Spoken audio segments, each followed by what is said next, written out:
You're up and it's still dark. Kick back with a cup of joe. You know you've got friends waiting on 1620 The Zone. It's Happer and Schaefer. It's Connor and Mike. Listen on the radio stream or YouTube or podcasts. Anytime it feels right. It's Happer and Schaefer. All right, good morning. Welcome in. Happy Tuesday. It's Happer and Schaefer at 1620 The Zone, 1620thezone.com. Connor Happer, Mike Schaefer, and Joey Colbert with you this morning. Quick peek behind the curtains. I was just looking at the best games in college basketball tonight, and I found that Miami of Ohio puts their undefeated streak to the test at Buffalo, and there was a small debate in studio about whether Miami of Ohio would still have to win the MAC tournament in order to get into the NCAA tournament. And if you take out the fact that they're undefeated right now, I know this is the topic that was burning everybody. If you take out the fact that they're undefeated right now, just try to ignore it, they kind of look like a bubble team, which is fascinating. Imagine going 33-0 and being a bubble team, which they probably wouldn't be at the end of the year. But anyway, just a topic to start you off this morning. Just a topic to start you off this morning. Look at that. The voice work. Whoa. That was pretty good. We're back. I tried to give you as much time as I possibly could to. I was really worried that as soon as I started talking, I was just going to squeak and crack and die and, explode into a coughing It's not fit. great. Like, I don't know that I can do a bunch of sustained rants and not have it drop out, but I'm pretty sure that we're in a much, much better place than we were yesterday. It sounds a lot better. That's good. That's good. You sound terrific, actually, compared to yesterday. Well, You're not a completely full strength yet, but you sound yesterday excellent. was really hard. Yeah. Just very difficult to do anything, to contribute to anything. I just felt like I was sitting here for 4 hours, just kind of I felt bad. I was nodding along. I was almost like, why don't you just go? I probably should have said that. No, I wanted to do the show, and then also with just being a morning show, you just have there's no fail safe there. There's no escaping. Assuming I'm waking up and I can physically get in a vehicle and drive, and I'm not yakking, then I'm gonna be in the studio. I guess unless I have some other form of communicable disease that could be an issue for you and Joey. But thank you for saying that. Yeah, Appreciate that. Safety first, obviously. No, right. I mean that's yesterday morning, and I had told you Sunday night. I was like, I don't know about this is gonna be tricky, and it was worse than I thought it was gonna be. And then yesterday afternoon, it felt a little bit better. Then last night, it was horrible again. And I was like, all right, well, we're just gonna load up on whatever I have in the medicine cabinet, get as much sleep as we possibly can. Wake up and chug a water. And I did. You mentioned that I should. I didn't do any voice tricks or volume exercises. just do a little bit of light screaming. I just said a bunch of words that I would need to say on my drive-in. Oh, nice. And so that way, I knew what it sounded like before I even got into this. I found now that getting adjusted to this, my body for whatever reason is a little bit more ready for it. It's a little bit more prepared for it. Probably waking up with the kid or just inconsistent sleep schedules just in general in my life. But when I was doing a morning show about a decade ago, I would go in and I would sit in the studio, and right before the show started, I would scream loudly scream, and that both woke me up and got me in the mood to argue with Jake Sorensen for how did Jake handle that? He was he had no I opinions. assume he was just sitting off to the side eating his oatmeal. Yeah, he had no opinions on it whatsoever. He had also mastered the art of getting there 8 seconds before the show started. It's truly incredible, having filled in with him a few different times in the morning, and it's 5:56. And I'm just sitting in my car because there's no one in there. And it's okay, but the show, and honestly, you may not believe this. This is still the first time a show has started at 6 that I am aware of that's supposed to start at 6. Uh-huh. So again, I do ask for a little bit of Grace. grace on You that got one. it. You But, got it.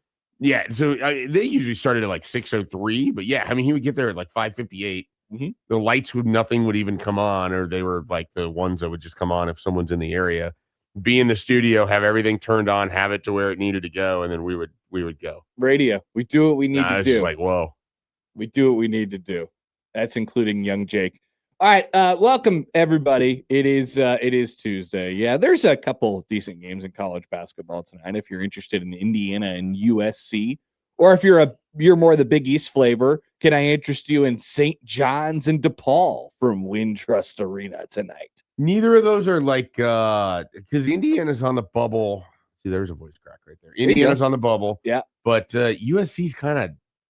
Indiana's probably on the good side of the bubble. They did get that big win against Purdue. Right. Yeah. But they had a kind of a rough stretch in there where they lost 3 or 4 games in a row by double digits. Mm-hmm. Is USC kind of like circling the drain a little bit on their season? I've never thought highly of them. Because they were ranked at one point. And they've missed every single one of their opportunities for like halfway decent wins so far this year. So maybe this would be. Because that's one of those at the end of Nebraska's season where it's like, I watch very little USC. Yeah.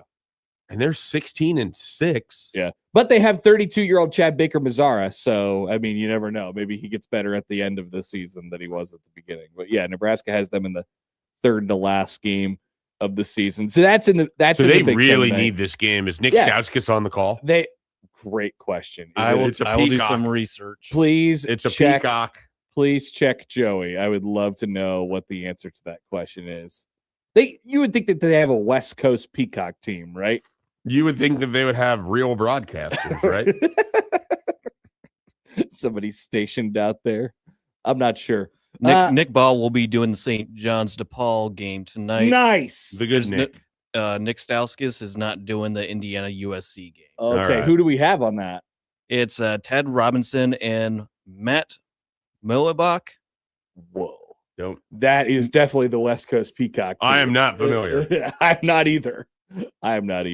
By the way, Wes writes in on the text line. Morning, guys. Glad we have Schaefer back today instead of Marge Simpson. Yeah. That was a little less Marge, a little more Mike. I don't even think it was Marge. Like I said, I think it's Patty and Selma, the smoking sisters, and like just a lot worse than Marge. Marge would have been a step up. We should give you some sort of a prize for just putting the effort together yesterday. Well, it's appreciated. It's the job.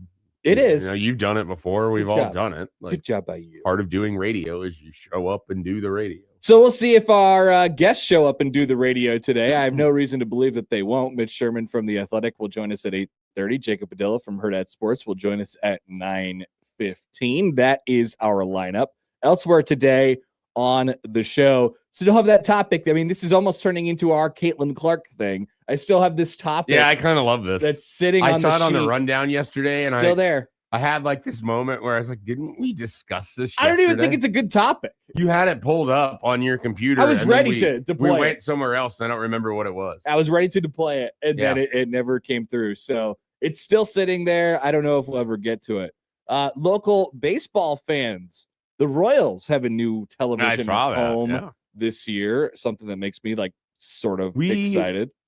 Are we getting into that a little bit later in the show? Yeah. Okay. All right. Yeah. I have thoughts. Okay, good. We'll lay They're it out not necessarily related to the Royals, just Major League Baseball broadcasts in general. Yeah, no, there's a lot of stuff going on with that. CBS Sports put together third-year coach rankings, so all the coaches from the cycle that like Matt Rule and Dion were hired in, they all got rankings attached to them. So we'll dive into that during the show.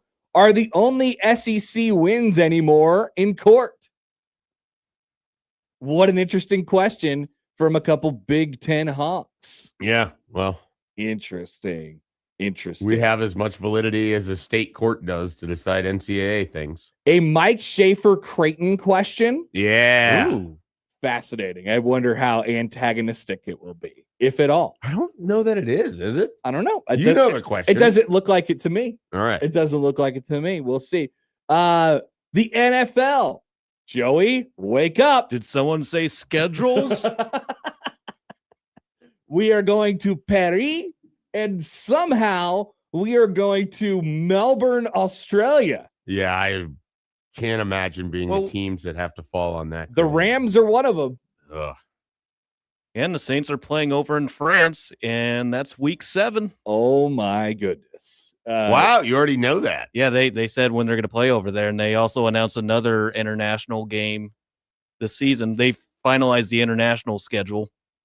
9 games. 9 games. That's a lot of games and a lot of teams. And a You lot can't of make the- needless travel. You can't make the Jaguars play all of them. I'm genuinely curious at how they're going to do this Australia thing. Yeah, we'll talk about it a little bit later it's on a in the headache. show. It is nuts. Time zones. Also, couple local things, couple Husker things. Mr. Yogurt, he talked to Sam McEwen yesterday. That would be Troy Dana, Nebraska's athletic director. He says that Nebraska ball will get a higher percentage of rev share dollars. That has been a common question in the StreamYard, in basically Twitter. So I'm guessing on message boards. We'll talk about it in a minute, but like I find it interesting that he said specifically rev share dollars. Yeah. Like it's one thing to say, yeah, they're going to get a bigger investment. Then you could keep it broad. You could get outside NIL dollars that everybody's doing. I think there's a very specific reason that he said rev share dollars. We'll talk about that as we go on throughout the show today. And one of Nebraska's assumed special teams leaders took a high school job last night. One of the guys that knows the system, so to This speak. is weird. Took a high school job. Yeah. I don't know, but we'll talk about it a little bit later on in the show. That is the setup today. Hopefully you like the topics, and we like to hear yours. 402-951-1620 on the Prairie Flower Casino Zone hotline. You could call or text that number. Tweet at Happer and Schaefer, at Connor Happer, at Mike J. Schaefer on Twitter. Email Connor, Mike, Joey, 1620thezone.com on the Equitable Bank Zone inbox. And of course, we say good morning to our YouTube streamers, where Matthew says they should just bring back NFL Europe and leave American NFL in the States. A lot of very American football fans saying we should keep football in America. I don't disagree with that. I mean, they already expanded by playing 9 games overseas. What? Well, six of them is in Europe. How many did they play? How many I did didn't say any in Mexico City because that wouldn't be overseas. they're back to Mexico City? Yeah, this year. that's why I'm saying 6 Yeah. in Europe. How many games did they play this year? International games, Joey. They're playing 9. No, how many did they play? Like Last- this Oh, past last year, It was I think 7 or 7. 8? It was 7. Yeah. It was 7. Expanded a little bit more. So we will see. Jordan, by the way, writes in talking about those Peacock broadcasters that we've never heard of. Probably just old Pac-12 network guys. Remember the Pac-12 network? I remember Larry Scott.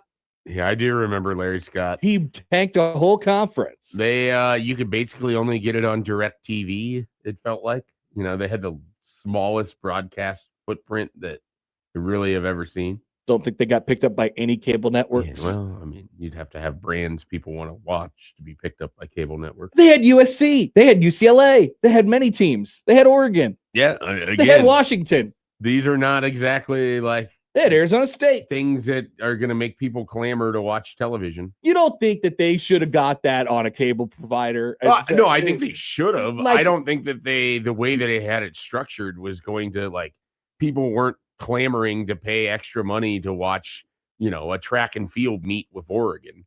Like, That's probably. I don't think they had it. I make fun of the BTN all the time in the Big Ten, but the Big Ten had their structure But it's down. not. It's not like people. Like it's just. It's the same thing that the BTN is. The BTN is just a conglomerate, a place where fans of Big Ten teams Right. can meet. Pac-12 teams have fans, right? Well, I mean, I think less, exist. significantly less. less, but And they have then fans. Larry Scott did not exactly go negotiate particularly well with the network. And then Mr. MGM, what was that guy's name? Clive Koff, whatever. Yeah, that They sounds right. canned his ass. I don't remember that guy. Yeah, he ran the Pac-12 for a minute. The end of the Pac-12? Yeah. Okay, yeah. He was actually the guy who wrote the death, sentence, wrote the death warrant. But That'd be fun. to write it. for Hey, the it's my entire job to let you know that this proud conference is dying. It But kind it's of not dead. exists, but it We're does. bringing it back. All of its best teams. We got poached. Washington State and Oregon State, guys. We're good. How about this take from Rules on the YouTube? NU basketball has peaked. I wondered if we were going to get some of that. Should we make it a topic? We can make that a topic. All right. It's on the sheet. Thank you, rules. Appreciate it. It is a topic. We are off and running on a Tuesday. Glad you're with us. Mike Schaefer's voice has made it through 16 minutes. And this is only the beginning. We're back after this on 1620 The Zone.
Yesterday, I guess, was Super Bowl Media Day.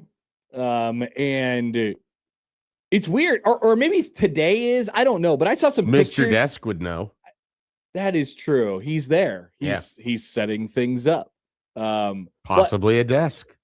He probably is setting up some sort of a desk. Like a mobile desk. So, like, I remember last year in New Orleans, they brought out like a whole, like marching band, and it was sort of, it was sort of ridiculous. And that kind of has been what the Super Bowl media days have been over the years. I saw a picture from yesterday of just like a mildly full convention center with a bunch of people wearing plaid shirts and khakis, just interviewing people.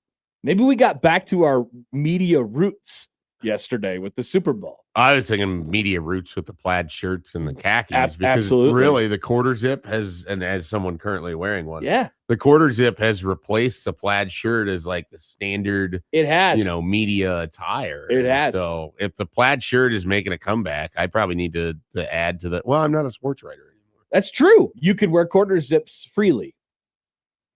I don't know what the official attire of a sports radio host is. But a lot of hooded sweatshirts, I think, in this station. But then, I mean, you guys all have broadcast duties. So you sometimes not in the morning show, though. You're rarely ever going to be dressed up. I got many comments on Saturday at the Creighton game because apparently when I came on the screen for Jay's Live and they opened up my camera, I mean, I was wearing a suit and a tie. Yeah. And there was a jump scare in the crowd. People were like, "Whoa!" They didn't know what to think. They didn't know that it was possible that I could wear a tie. You clean up very well. I've seen I was at your wedding. You attended my wedding. I've seen you in a suit. I've seen you look nice. I like wearing ties. I was wondering when I was watching the broadcast on Saturday if you had a pink blazer. No, I usually go pink tie. Okay. I have a pink tie for the affair, and that is all I have. Mac had the pink blazer. It was sharp. I don't know how he does that. I don't know how he pulls his stuff off. I almost reached out to Brandon Vogel to have him rate McDermott's tie. You remember how he used to do this at Big Ten Media Days? Oh yeah. Is he would like sit there. Great bit. The coaches would talk and he would sketch the tie out, like literally just sketch it out, and then would like rate the tie and then give it like its pros and cons of what the tie was doing. Good bit. It was outstanding. And like the drawing of it was usually pretty good, but people never saw that because he would just put his tie rankings on Twitter. But I almost reached out to him because it was an interesting, I had like a floral pattern. It was like purple with some pink in there. Yeah. It was a unique tie. And I was like, Brandon Vogel would have thought. So somebody bought the tie. So no kidding. The tie was auctioned off. Yeah. And he signed it. That's cool. And his shoes as well. Yeah, that's cool. I was standing there as he was signing shoes. So he and has to take his shoes off and get like new shoes. Did someone have shoes ready for him to wear immediately? John McHugh is on top of it. Okay, yeah. I was going to say he keeps them. He keeps them, ready to roll. But yeah, were they a fresh new pair, or did they bring out his mowing shoes? Or they weren't old. They didn't see. I mean, I'm guessing McDermott doesn't have. Yeah, I think he makes enough money to where he probably doesn't mow his own lawn. Now that you should ask him that sometime. Do When's you the last mow time your you own mowed lawn? your own lawn? Do Great you miss question. it? Great question. I will. If we ever have him on the show, I reserve the right to ask that question. Assuming that the next time Creighton plays at home, which is Saturday, isn't some abysmal loss, and maybe everybody's feeling good, which, who knows, it could be. They play Seton Hall. You don't break that one out if it's not. If they win like 68-64, I'll be like, hey Mac, when's the last time you mowed your lawn? Dropping random questions on coaches, like when you know them well enough. Not generally, I didn't do this a lot at Nebraska, or if it was like it'd be an assistant coach off to the side. But dropping like random questions from their personal life after a big win, it was always fun with like high school coaches. That's great. And so it'd be great to hear McDermott just like look at you like, why are you asking? Kind of question is this? I wonder if he would even answer. Maybe we'll see. All right. So mentioned this. This came up yesterday. Sam McEwen from the Omaha World Herald, who is a Wednesday guest on our show. Wednesday guest. We'll talk to him tomorrow. We'll likely talk to him about this. Nebraska. So headline. This is not a Cup of Joe headline, but it is just a headline. Troy Dannon, Nebraska basketball to get significant bump in revenue sharing dollars. Sam asked Dannon about the topic. Quote, as much as Nebraska fans have experienced here over the years with football success and volleyball success, that 3-week run in March when you're having success and advancing is an unbelievable experience. This is what happens when you win. He also said Nebraska will have, or is expected to have, quote, a lot of players who will be in demand. That's what happens when you win.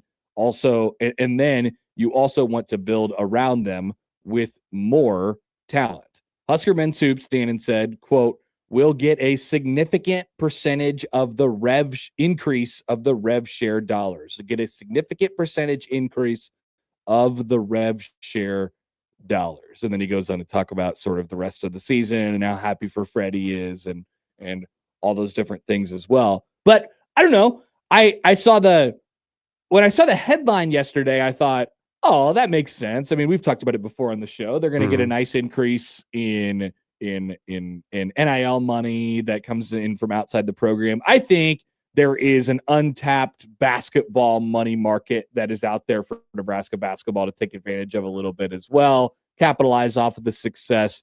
Everyone knows there's going to be a whole bunch of donor events, around the NCAA tournament or around the Big Ten tournament. There's an excitement, and people are willing to, Nebraska needs to take this opportunity to cash in on it.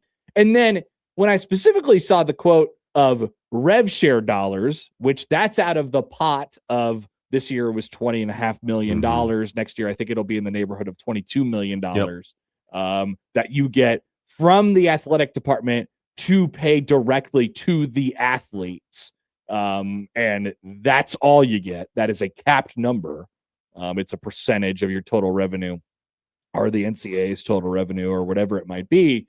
I sort of perked up a little bit because that means if you are increasing basketball's number, quote, significantly from the rev share dollars, that means you are decreasing other numbers. Yeah. And there's not every program inside the Nebraska Athletic Department gets rev share dollars. In fact, very few of them do. Most of it goes to football. It's football, women's basketball, men's basketball, volleyball, and I think softball. There may be like a little for baseball, much, very, very like a slight. fractional percentage for maybe baseball, and a little bit higher currently softball with Jordy. I would imagine there's some sort of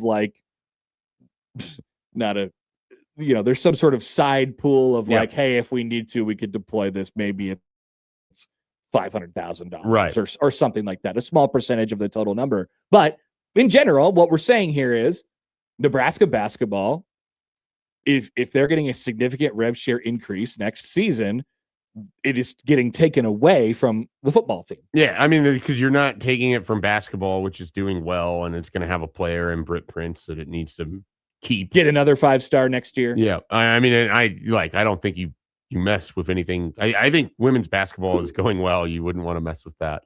Volleyball, obviously, going well. You wouldn't want to mess with that. What it makes me believe, Connor, is that they have a better feel for outside money coming in for football than they think that they could generate for basketball. That's probably true. Which has been sort of true the last few years for Nebraska basketball. I know that they've had some donor events specifically in places like Scottsdale and other areas where Fred Hoiberg's been there, and he's basically kind of said hey, we know that we're limited and we're going to do the best that we can with our limited funds, but if you can help in any way, shape, or form, any kind of contribution could go a long way. And, that was after the 23-24 season.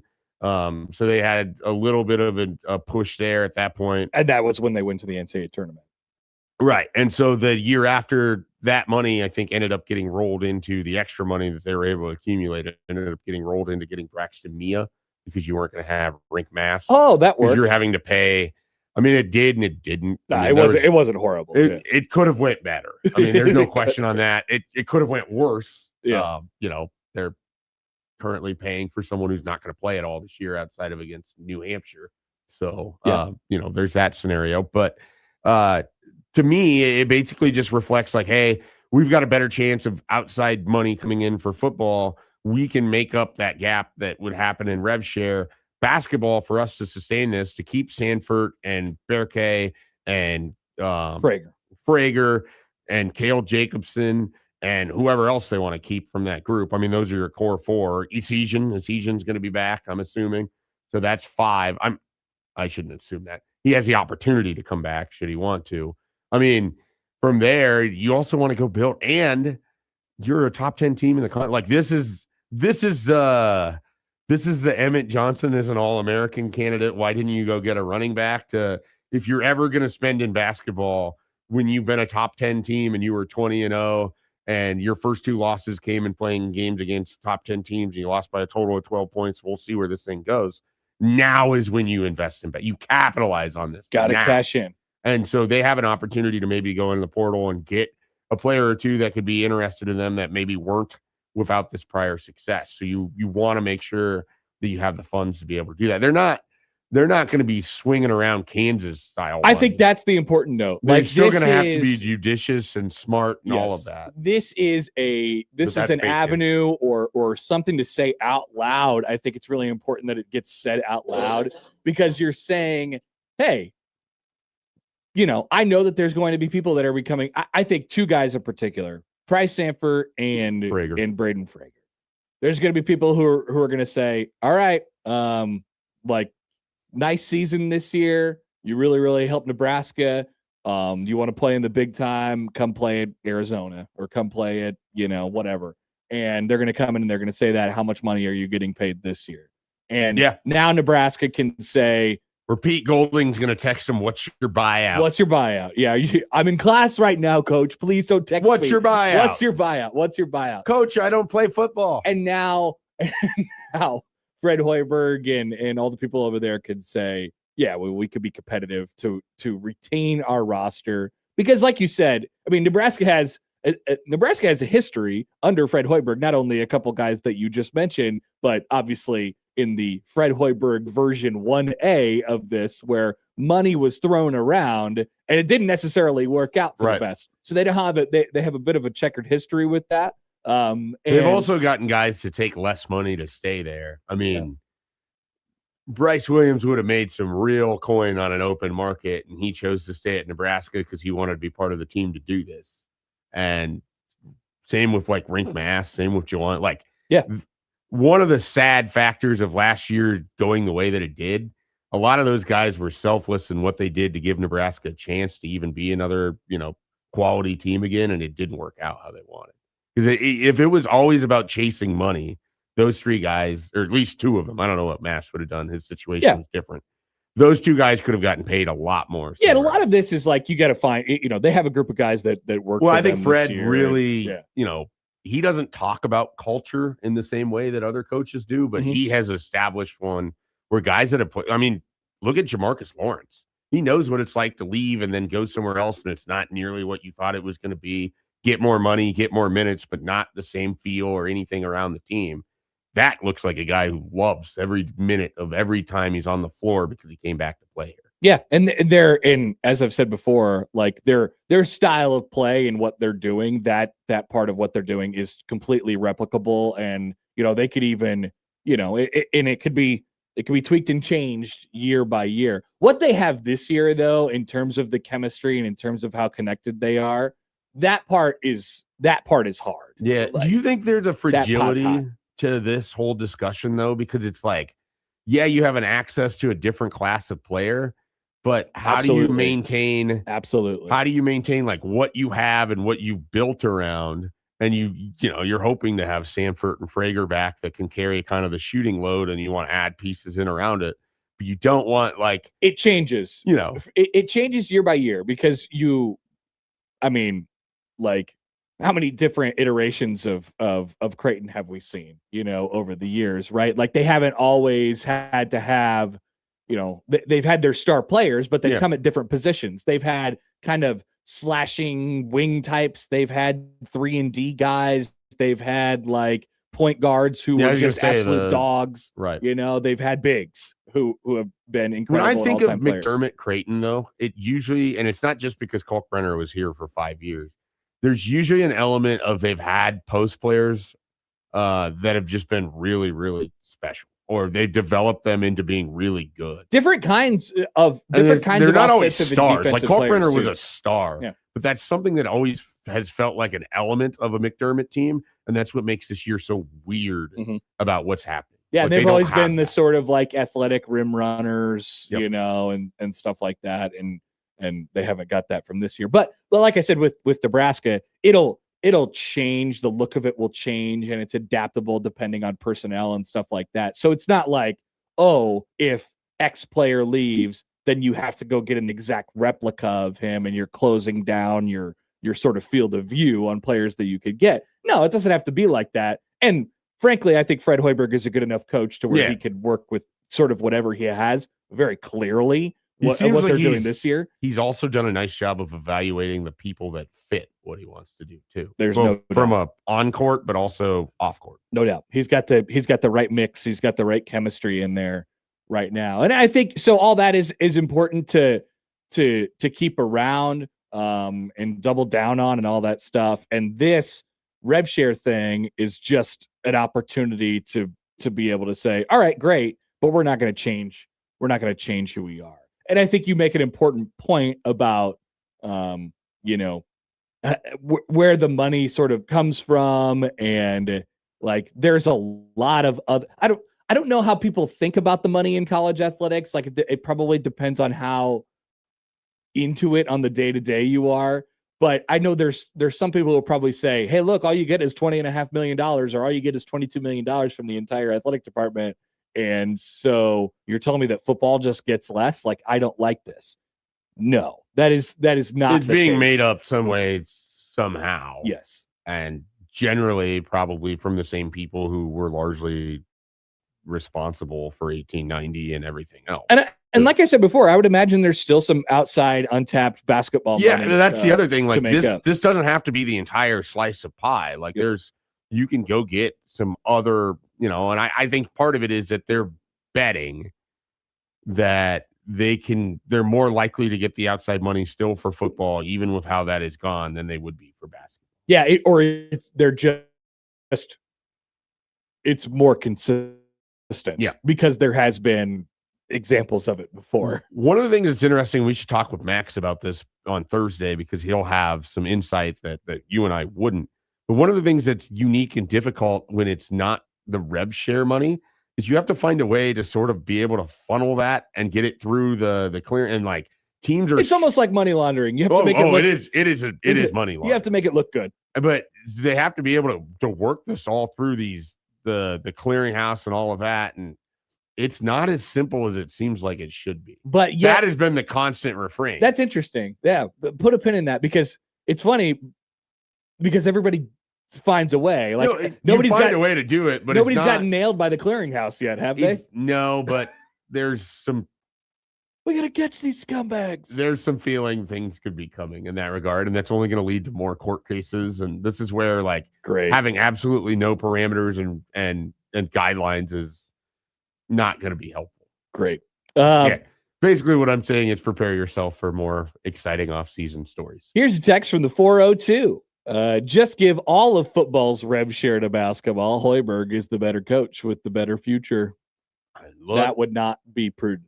I don't think that's a great idea. Nope, that would not be a good idea. I don't think that's going to be. But I find it funny. A year ago, Nebraska was about to start their season-ending slide, and there was all these people talking about how they should just quit basketball. Period. Yeah, we gotta just do away with this program. It's a waste of time, especially in the rev share era. Why not just take away a men's basketball program and give it all to football? If there's ever been a slogan that the state of Nebraska or Nebraska athletics should just really live by, it's like wait a week or wait a year, whatever the amount of time is you want. I think a week is fine. I think that the phrase is with the weather. Week to week here. The phrase is with the weather. It is, but it works with the athletics too. I mean, a week's difference in October into November of 2025 for the football program would have shifted a lot of viewpoints on different things. To that point, here's a text from the 515. If football didn't make top 10 money, maybe they would actually produce instead of embarrassing the hell out of us year after year after year after year.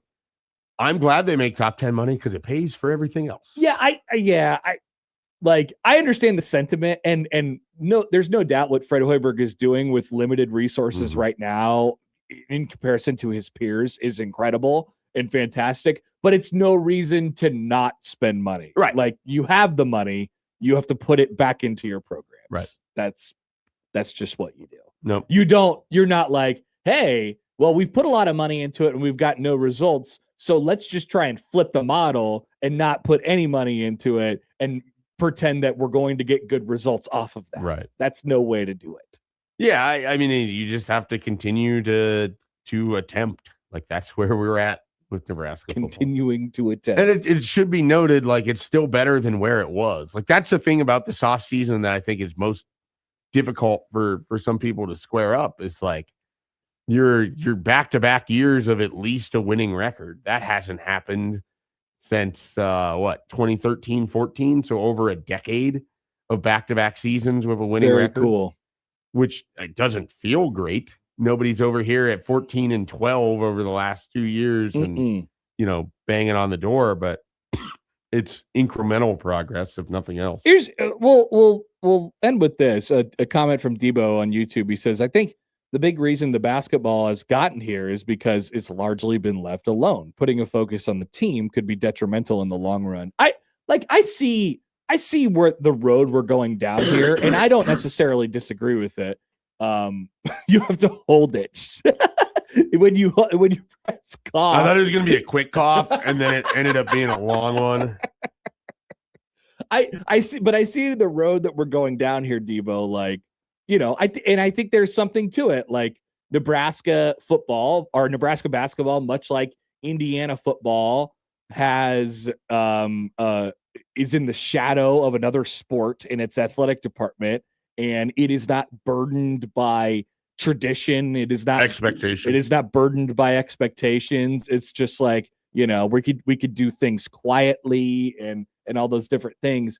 But I still think you could transfer all those things to a program that does have history and does have expectations. And the thing that they do is they just put their heads down and they get to work. Like that's the story. When they get to fail. I mean, that's, we talk That's true. about. There's a shorter time. There's a longer time frame. It should be mentioned, last year, as the slide continued, there was a very small but loud contingent of fans that wanted Nebraska to move on from Fred Hoiberg because he lost a bunch of games in his first 3 years at Nebraska. Yep. Despite the fact that the results of the previous 3 years were much better, and you could see where this was going. Mm-hmm. Like I thought it was obvious last year you'd be a fool to move on from what you have because it's so much better than what it had been. 1,000,000%. And some people couldn't see it because all they could see is what his conference record was when it includes 3 years where they were terrible. Yeah, they literally were 6-50 after and they weren't the same program. And I tried to make that argument, and it just, for some people, couldn't get past the front door. But that is what you get when you're not the sort of central program, when you can sort of fail and then learn from it. And Hoiberg absolutely did. He moved on from people. He moved on from decision makers. He made more decisions himself. He found Nate Lenzer. I mean, that's such a huge part of this whole story. 100%. Is getting the right people around him. And then he got lucky in some regards. Keisei Tominaga is a stroke of luck. You took a shooter from Ranger College, and he turned out to be like a transcendent 1 year, 1.5 year player for you, effectively. You got lucky in that Rink Mass was sort of the perfect piece to make the rest of that team go. How about Frager this year? Yeah, I mean Frager is no one I have talked to that covered him in high school saw this coming. Nope. A lot of people said, ton of talent. We don't know what it's going to look like, but I don't know if I see him as a Big Ten player. That is what I've heard over and over and over. I wasn't sure if he was going to like. There was some doubt as to whether he was going to like make it here. You know, like I mean, not. I'm not talking about here like in the conversation for whatever he's going to be in the conversation for at the end of the year. I'm talking about like to Nebraska. Right. No, I know what you mean. Yeah. And now we're coming off of like a week where not having him against Michigan felt brutal. And then getting him back against Illinois was this ray of sunshine that more or less allowed you to stay in a game where you were being outplayed significantly. Yeah. So whether you like to have the conversation or not, it's real. I mean, you got to get a couple wins where right. And you need to, if you're going to stay the course, you stay the course and you trust the guy that's doing it. And Hoiberg had to earn that trust. And if we're extrapolating that to football, Rule has to earn that trust. And so far he hasn't. I mean, he's gotten Nebraska to a point, but there has to be that next kind of jumping point to it. Quick break. We'll take your thoughts on whatever you'd like, whether it's this or anything else. 402-951-1620. We're back after this to round at the 6 o'clock hour on 1620 The Zone.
right. So quickly, because I got a question that we want to answer here on YouTube. But remember yesterday when I told you all the Grammy winners? You did, yeah. Yeah. So I got a tweet after the show, and it was, "Hey, did you realize that you read all of last year's Grammy winners?" I was so Uh-oh. I could not talk yesterday, but I was like, Sabrina Carpenter, is that new? What an idiot! That's and incredible. you watched the show. And you guys were like, "Oh yeah, that sounds pretty good." Oh, Well, I was guess." surprised by how many names I knew too. Yeah. All right. So you became familiar with them after the year they won. So none of the things I said yesterday about the Grammys were real. I That's thought outstanding. I thought I would correct the record here just quickly. Album of the year went to Bad Bunny. So Song Bad Bunny's a huge deal then. Bad Bunny's huge because he's doing the Super Bowl. Well, on I knew Sunday. that. And he was in Happy Gilmore He was too. also your example yesterday, where you were like, if Bad Bunny came out through the tunnel, there was Dan I did see Hurley Bad Bunny. and Bad Bunny. Oh yeah, that was good. Song of the year was Billie Eilish's "Wildflower." I Which am familiar with Billie Eilish, not the song. Me too. Same exact thing. Best new artist, Olivia Dean. People seem to like her quite a lot. Never heard of her. She sings a couple popular songs right now. And What would Matt McMaster say about her? He would probably say she does a bunch of songs that are popular on TikTok. Yeah. Or Instagram Reels, as he does. sounds about right. Did you hear the crossover in the afternoon yesterday? I was in and out for it. I didn't hear all of it, but I heard enough that I have questions for him, either on or off the air. Well, we have another crossover to deal with today, and we have a water bottle to shove in his face, which he left uncapped in the studio. You Nice think job, he's going to Matt. look at you and pour it out into the trash can? He probably Like a will. defiant child. He probably will. So yesterday, I just had him toss the Gatorade that was mine, and he ended up throwing the bottle with the lid on. So at least he did not pour it in there. So the backstory there is Joey brought a red Gatorade, and as always, and Joey forgot to take it when he left the studio, and Matt grabbed it thinking it was his, or unconsciously or purposefully. I don't know. We'll have to get to the bottom of that. I took it down. I took it down after the show. When we had a big meeting. We had a meeting. Yeah. We had a meeting. And when we got done, I didn't see the Gatorade, so I was assuming it was him because I sat next to him. I think you were correct about that. So yeah, we got a lot of stuff to talk about in our first crossover in a couple of days with young Matt. You know what? I want to answer this question because I think it could be like a 10 to 15 minute topic coming up in Do we want to roll it in with just kind of the idea of the other one that we had gotten from YouTube about Nebraska peaking? Is that kind of where do you want those to be separated? Yeah, I think they're pretty similar. I think they are too. Okay, so we could do that a little bit later on in the show. By the way, the record of the year was Luther by Kendrick Lamar and SZA. I have heard of Kendrick Lamar. Well, I would hope so by this point. You know about SZA? No. SZA's good. I have not heard the record either. SZA. So now when you see SZA in all caps, you could say to all your friends, you could say, I know how that's pronounced. It's SZA. How many of my friends do you suspect have heard of SZA? I don't know. You got some pretty cool friends. Percentage wise of the main, I don't know, like 60%. 60%. That's actually probably pretty accurate. Yeah. I have friends who definitely watched the Grammys with you not like there you go. They were with you, but also no, they were not at the same place as me. I was because they're big award show people, which I will never understand. Josh Hodson, he loves award shows. Did he get you into it, or is it kind of? I just assumed your significant other. I miss sort of being around Josh and me being just a complete idiot about all things pop culture, and him just being like, this is wrong. But now instead we have that to me, total idiocy in the studio as it pertains to pop culture. So it's a little bit different. All right, we'll come back 7:00 hour. Still plenty to come on Happer and Schaefer on 1620 The Zone.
All right, welcome back. Connor Happer, Mike Schaefer with you. Happer and Schaefer, 1620 The Zone and 1620thezone.com. We were going through, all right, here's what we were doing in the break this time. The conversation started with an excellent podcast guest get for Schaefer today. We'll let you guys figure that one out for yourselves or listen to it later on this afternoon.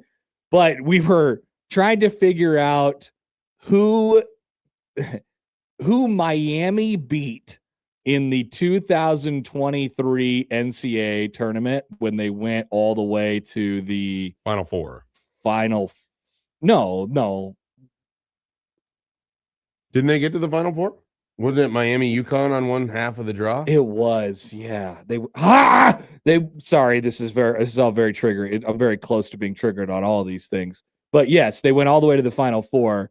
So they beat Texas in the Elite Eight. Houston in the Sweet 16 and Indiana in the round of 32. What I largely remember, though, is that Drake had them beat in that game. They ended up losing 63-56. Yep. And then Drake just stopped scoring in the last 6 minutes of that game. Sad.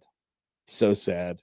Who did Kansas lose to that year? I remember a devastating Kansas loss. Arkansas. Yeah, it was Arkansas, but I thought that yeah. was in that same side of the draw, but that was the one that opened. That was on the things UConn up. side. That wasn't that game in UConn Des Moines? smashed Arkansas. Wasn't that in Des Moines when Kansas lose to Arkansas that tournament? That is a great question. I think it was. It was Des Moines. Joey's correct. Look at that. See, we could piece these things together in general. As we look ahead. But I obviously remember that tournament very well because the only thing that I can ever think about is how Creighton would have won the national championship. Here's a UConn margin of defeat on their. I know they won by path. 30 every game. It was nuts. 24 against Iona, 25 against St. Mary's, 23 against Arkansas, and the games weren't that close either. No. They were not that close. 28 against Gonzaga. Yeah. And then smashed Miami. I don't remember what the Miami score. Beat them by 13. Yeah, 72-59. Yeah. And then they beat the heck out of San Diego State Right. too. If only a certain foul by a certain man wouldn't have been called, Creighton may have won a national championship that year. Not that I think about it every day or anything like that.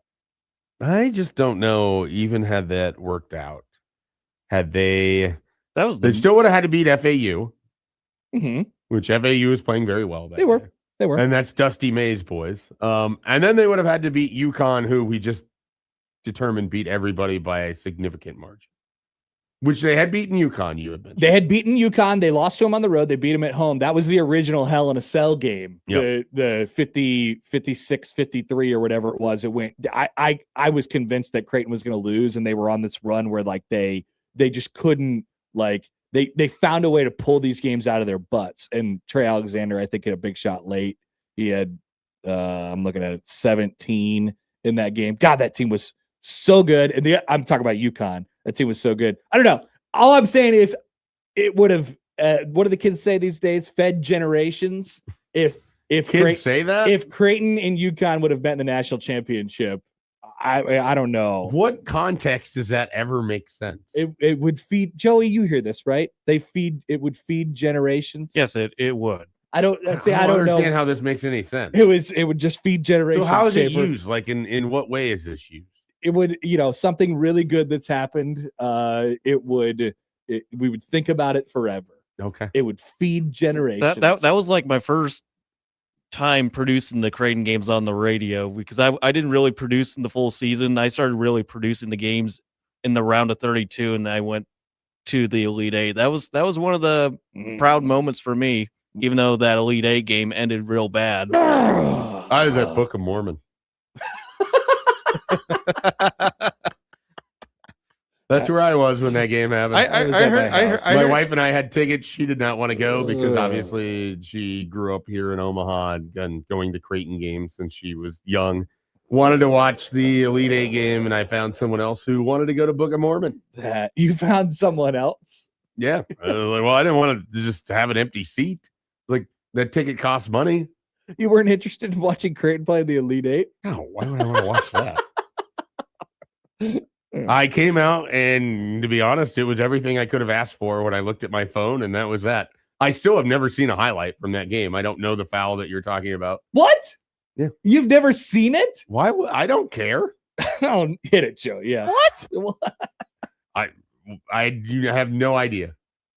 You would probably, I would be, I don't, I wanted to pull it up on video and then I thought I don't want to put You don't anyone. need to. Here's a summary of it.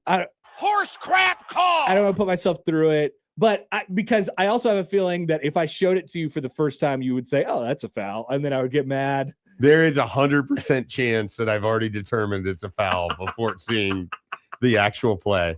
I'm going to be honest. How everything played out could not have gone better for me. Starting with Book of Mormon, delightful. I heard The Book of Mormon was good. Highly recommend. Would go see it again. But I know Lee Castle was in Vegas during the Vegas tournament this year. He was actually supposed to be on a Creighton game and then it randomly wasn't at the end of it, but hasn't done a Creighton game since. And, I just wonder if I ever run into him, what I might say. I'm fairly certain the guy that attended Book of Mormon with me is listening right now. Hello, person who attended Book of Mormon with Schaefer on that day. It's a good use of time. Hey, Schaefer sounds better this morning. Yeah, I have a voice. All right. Let's talk about special teams. Let's take you over to Liberty Christian. This is a high school in Texas. They have announced their new head coach. It is Josh Martin. Who is Josh Martin? That's not allowed. He's been every other position coach at Nebraska is needed. Josh Martin, who originally stepped in as the tight ends coach for Bob Wager in 2023, and then kind of slipped back into an analyst role for the last couple of years. He's kind of bounced around and done sort of wherever they need it. He's been a valuable person over for that program. And was one of the people who, when Matt Rule was trying to tell everybody that everything is going to be okay, when Mike Eckler left, we'll put Josh Martin and then I forget the other guy's name that Eckler brought along with them from Tennessee. Yeah, that name is, I know Brett Maher is working with the Kickers, but I cannot think of for the life of me the guy that came with Eckler. That other guy. Those people are going to be in charge of the special teams and express confidence that they will do a good job and things of that nature. Well, Martin has now been announced as the head coach of Liberty Christian. Nick Humphrey, thank you very much. Matt Rule is even quoted in the Liberty Christian press release. Josh Martin is an exceptional leader, coach, and mentor who truly cares about young people. He doesn't just demand excellence, he lives it. Matt Rule, man, he's good at giving a quote. And it becomes the standard for everyone around him. Liberty Christian School has chosen the right leader, and I have no doubt Josh will make the program, the school, and community better in every way. There's also a quote from Rhett Lashley in there. Anyway, so what? Nebraska's quote-unquote special teams coordinator. He wasn't going to get the title, it didn't seem like. No, so it's interesting. You look at the breakdown on the roster here, and it looks like Nick Humphrey is the guy that has the title that would insinuate that he's sort of in charge. Well, now that makes sense. Yeah, so it's Nick Humphrey's listed as a special teams analyst, Brett Maher, assistant special teams, Josh Martin, assistant special teams. So, red flag, what is this? I don't know if you make a ton about it, but again, you've lost one of the people that has known the system or learned the system. It does make me wonder if because Nick Humphrey has the analyst role and is largely going to be the one that I think is in charge of this, if the door was just kind of open for Josh Martin, who'd been there for a long time. I mean, again, was a tight ends coach and then ceded that role to Marcus Satterfield when Satterfield got moved to it, when Dana Holgerson came in. He's just been a guy that's been involved for Nebraska, and he's been a valuable behind-the-scenes person. Certainly, Matt Rule's talked about him a couple different times, and he has the opportunity to be a head coach in high school. Texas high school football is different. I'm sure it's not, guessing it's not a big pay decrease if it is one at all. So. I don't know. I don't know what level of Liberty Christian is. Yeah, I don't know what kind of deal we're talking about there, but and I talked with Josh a few times when he was a tight ends coach in the 23 season, and this is a guy who wanted to be a head coach. So I mean, I think he would have preferred to probably found a route through college football, but I think he had opportunities to do other things. I just think Nebraska continued to rely on him, and so best of luck to him. And we'll see kind of what Nebraska does going forward. Yeah, there's only so much you could do if there's Right. a coach who's on your staff who's like, yeah, this is the route I want to go, and this is Texas is home for him, so that's the other Right. aspect in all. And so maybe it was just a situation where he was like, hey, I this is a great opportunity, and I can't. But on the Nebraska side of things, if you're just looking at it sort of in a vacuum, you're looking at it. All right, Nebraska had a markedly, significantly improved year last year on special teams under Mike Eckler. Now, two of the people that were directly left. involved are no longer there. And then one of the people who was, supposed to sort of take over the reins, also not there. People already had a distrust as to what was going to happen without Eckler. And now you leave another one. It just sort of adds to the equation. I can't speak to how big of a loss Josh Martin himself is, but I do think it adds to the uneasy weird feeling about special teams. Uneasy is the right word. So the thing that I guess I'm kind of fascinated by is like, what level of elevation does Brett Maher see in his role with special teams, or is he still primarily only really working with the kickers and Cunanan? It sounds like there's more there, and the punter. It does seem like he's had like an increase in terms of what responsibilities are. I think that's a great guy to have around. I mean, he punted at Nebraska, he kicked at Nebraska, until I think Aubrey broke it. He had the most 50-plus yard field goals in Cowboys history.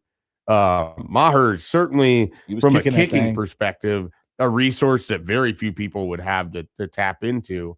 But it also seems like he's interested in learning other things going on over there. So he could be a valuable special teams resource beyond just the kicking too. Yeah, we're not saying, or at least I'm not saying like there's no hope there. Oh yeah, no, they're going to find someone to put in that spot, and in theory, my only complaint about any of this is that I don't want Matt Rule coming out and saying we're going to be better, because there's no justification for him saying that. Yeah, you were better last year because you brought someone in that was significantly better at special teams than what you had done previous. And I don't know what Nick Humphreys brings to the table. And, we've talked about Maher. We know him a little bit better, obviously. So those are going to be the faces and the voices at the forefront of this.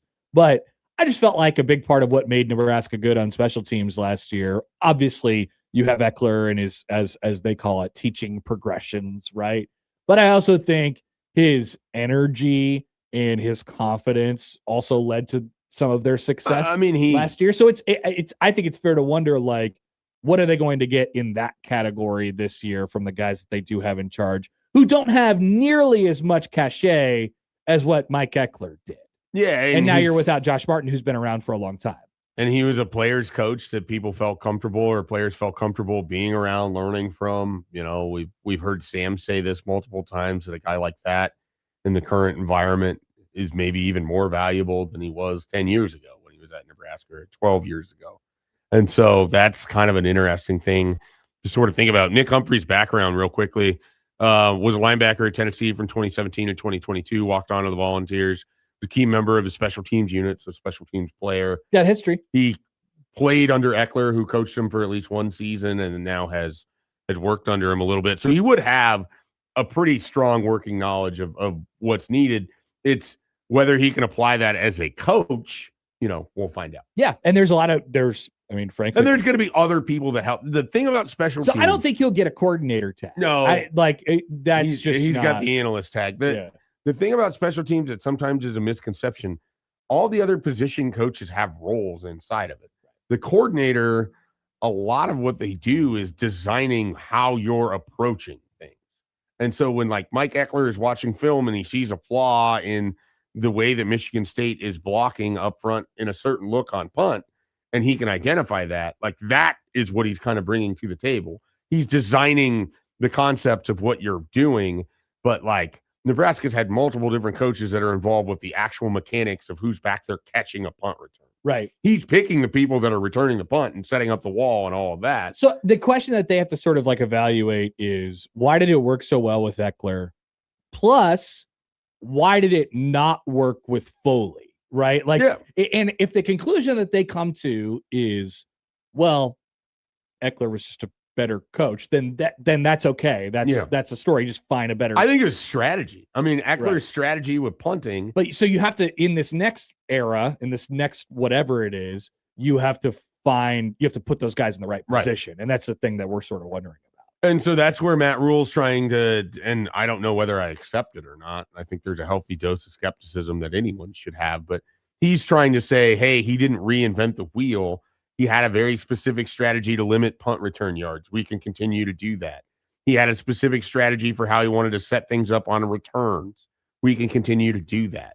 The big thing that you can't replace with Eckler is sort of the infectious nature of which he is. Agreed. Energy. One press conference that stands out so much last year is back to back. You had Phil Snow and Mike Eckler, these two guys that just worship at the altar of football, and you could feel that in the room. Mm-hmm. And you could feel like I asked Eckler what the difference between a kick return and a punt returner, like how he determines what it is, and that's where you get. He's like, yeah, I could talk about this for 9 years. That's where you get the fart in a skillet comment. Yeah, and then he goes on to talk for 17 minutes on this one question, and everyone in the room is riveted because it's that fascinating. Sneaky, by the way. Just this is a weird me thing.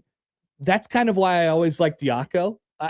Just in my head, he was kind of one of those guys. Yeah, I mean, he loves talking football. He was a lot weirder and probably had a more difficult time communicating his messages, especially in that environment that he was in. But I always felt like he loved football. Yeah, I always felt like he loved football. Well, he clearly still does. I mean, he's coaching at North Carolina. He hasn't left the game. Like he's been any number of things in his career. But you're right, though. I mean, when you get around those guys, like you could just tell. There's just something about the way that they can communicate, and you can just feel their love of the entire sport in every word they're saying. There's no doubt about it. And there are also people that love details. JJ writes in on YouTube, dudes would rather coach high school. Bad sign for Rule. Yeah, I mean, what do you let's talk about the optics piece a little bit for a couple minutes. I mean, it's not a fantastic look when you're giving this guy more responsibility in theory on special teams, but it's pretty excusable. I don't know if that's the right word, but you can look at it and say, well, here's the reason why, and this and this and this and this. I don't think optics wise it's really thought about much, and we don't by know people who are outside of our very tiny little bubble, right? And we don't know if there's a reason that he wants to be back in Texas. We just don't know. We don't know enough information on it to say one way or the other. But yeah, I mean, it's when you combine it with the Mike Eckler thing, it definitely is like, man, this just the picture of special teams doesn't look like what you want it to look like. But that's why you still have spring practices. That's why you still have the fall, and of course, famously, it's why they play the games. That is why they play the games. I want to hear from you, 402-951-1620. If you have any thoughts on that, let us know. You can tweet at us at Connor Happer, at Mike J. Schaefer. Leave a comment on the YouTube. Also, a quick reminder before we take a break here, the Get Your Bleep Together 5K sweepstakes runs until February 24th. Enter online right now for a chance to win 5K in the Get Your Bleep Together sweepstakes, 1620thezone.com.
1620 The Zone wants to send you, yes, you, to the Post Malone concert. Post Malone, hold on, with Jelly Roll and Carter Faith.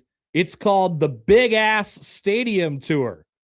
And we want to send you to the show on Friday, July 17th at Jack Trice Stadium in Ames. Whoa. Take a little road trip to Ames. And when you do that, we're going to get you a pair of tickets if you win and $200 to use toward travel, food, lodging, or merch. Have you ever been to Ames? I have been only through Ames. Yeah, just never, you wave drive-through from the town. interstate. yeah, I've never experienced Ames. You're a little too young to have any real like. What is it called Big again? 12. What's their weekend?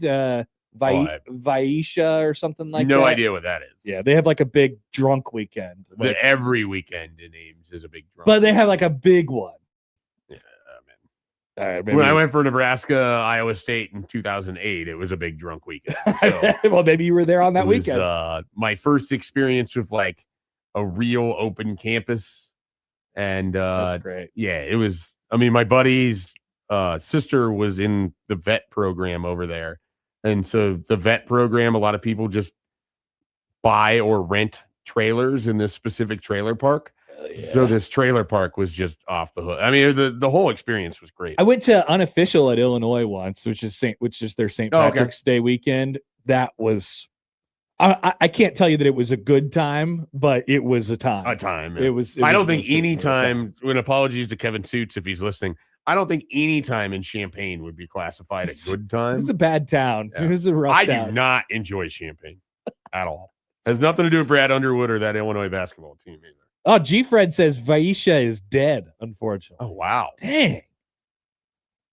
Cancel culture came for Vaisha. Oh, no. I didn't know that. I didn't even know it existed, and I'm mourning its loss.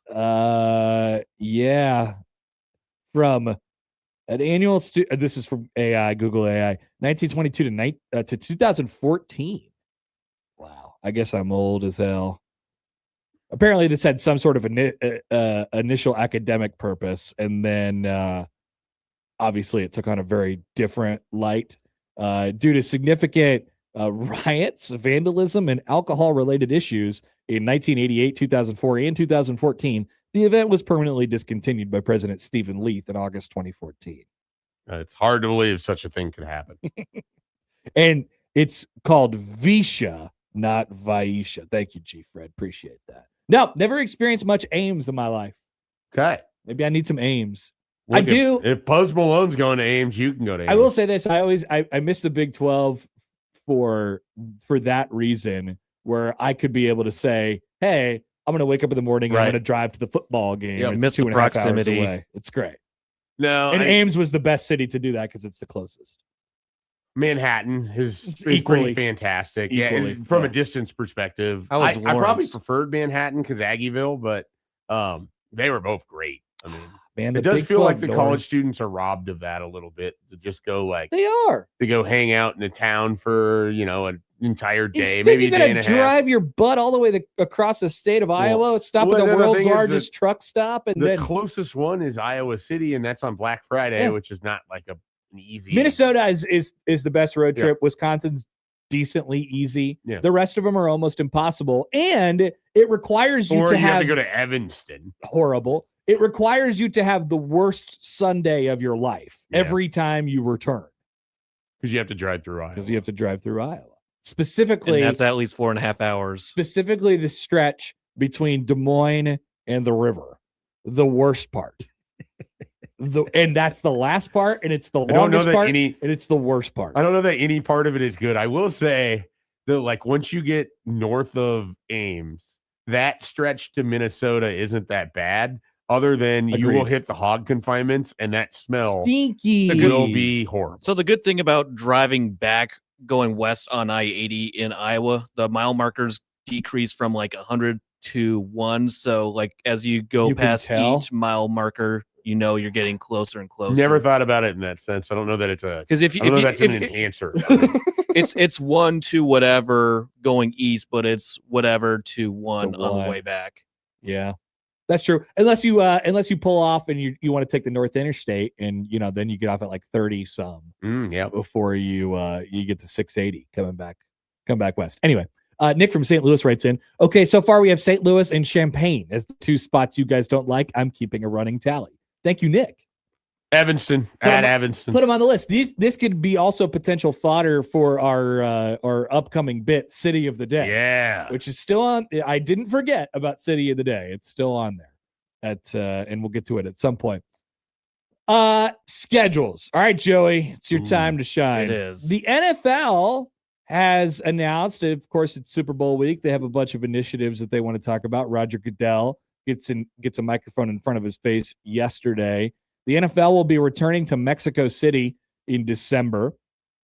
He said, quote, we're heading back to Mexico City in December, which I think is wonderful for our fans in Mexico. They're redoing the stadium for the World Cup. This will be a chance for us to get back there this December. We can't wait for that either.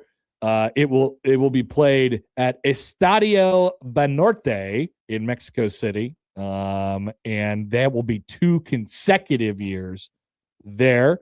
Also, the league will head to Paris for the first time. The New Orleans Saints, which is a perfect match for Paris, obviously. They will be playing there. And also a new location for the NFL. Say hello to your first ever game in Australia. Melbourne, Australia. And that was official a long time ago. We already knew about that. Paris and Mexico was the new news we found out. So what we have next year is 9 international games in the NFL. We have Melbourne, we have Rio, we have 2 games at Tottenham, we have 1 game at Wembley in London, Paris, Munich, Madrid, and Mexico City, which has led many NFL fans, Americans, to wonder, have we gone too far? Are we losing the American spirit of football? I don't know that we're losing the American spirit of football. It just feels like it's not great for the people who have to be involved in these things. Think about Australia. Okay. So I do often. You want to go weird. there. I love Australia. Your dad talked about how he wanted to go to Australia. Now you want to go to Australia. He has passed that desire off onto me somehow, just by random chance. So if you played a Sunday night football game in Australia, it would be 12 p.m. Monday in Melbourne. Yeah. That's, I think, the only way you could do it. Their bye week has to immediately follow that week. Here's how I think should happen. I know they said they were going to discontinue that Friday Brazil game, but I think a Friday night game locally would work the best because it would be noon Saturday over there. Then you get the time to come back, and then that's a good idea. That's a good idea. Friday night, because it's tomorrow over there. Correct. Friday night in Melbourne would be Saturday at noon. Friday night here at 7:00 would be Saturday noon in Melbourne, Australia. For example, I mean, if you can't do the math along here, 3 p.m. Sunday afternoon would be 8 a.m. Monday there. 12 p.m. Sunday noon game would be 5 a.m. Monday there. And if you did it at the traditional overseas game time frame, 9 a.m. Sunday would be 2 a.m. Monday. So that wouldn't particularly work. I think you're right, Joey. You got to do a Friday night or a Thursday night or something like that to make it even work. Which they'll find a way. But it's a nuts travel situation, and it is obviously the coordination is pretty crazy. It's going to be weird because the Rams are going to be opening their season there. It's not like it's going to be placed on a random time of the schedule where you can't put a bye week. They're starting. It's week 1 in Australia for the Rams. Makes sense because one of the things that's difficult with it is how you time this out to the bye week before. Yeah. I mean, you'd either need the bye week before or bye week after. You're not doing the bye week after if it's the first week of the season. There's no way. So you don't really want to play it on a Sunday. So you need to give them extra days to the lag. I mean, the jet lag of all best possible result is to do that. I was thinking the only other way you could do this is if you did it where after a team played on a Thursday and then they're just basically the next Friday flying out to Australia to give them an extra day or two. Yeah. But then the coming only way back- that would work would Yeah. be on Thanksgiving, and then you're doing that in December, which feels disastrous Yeah. for anyone that's trying to make a playoff run. And then coming back is, A slog. impossible. So obviously these games aren't for us. They are not for us. Here's the thing: we complain about them, and yet I will watch them every Of course. single time. Of course. So there's no like reason or incentive for the NFL to stop doing them, and they won't. No. But people are going to keep complaining about them. And as you just said, Schaefer, I don't really mind having a crap game on when I wake up on Sundays. Yeah, I think that's fine. Big fan of the 8:30 game right away in the morning. It's great, especially during football season.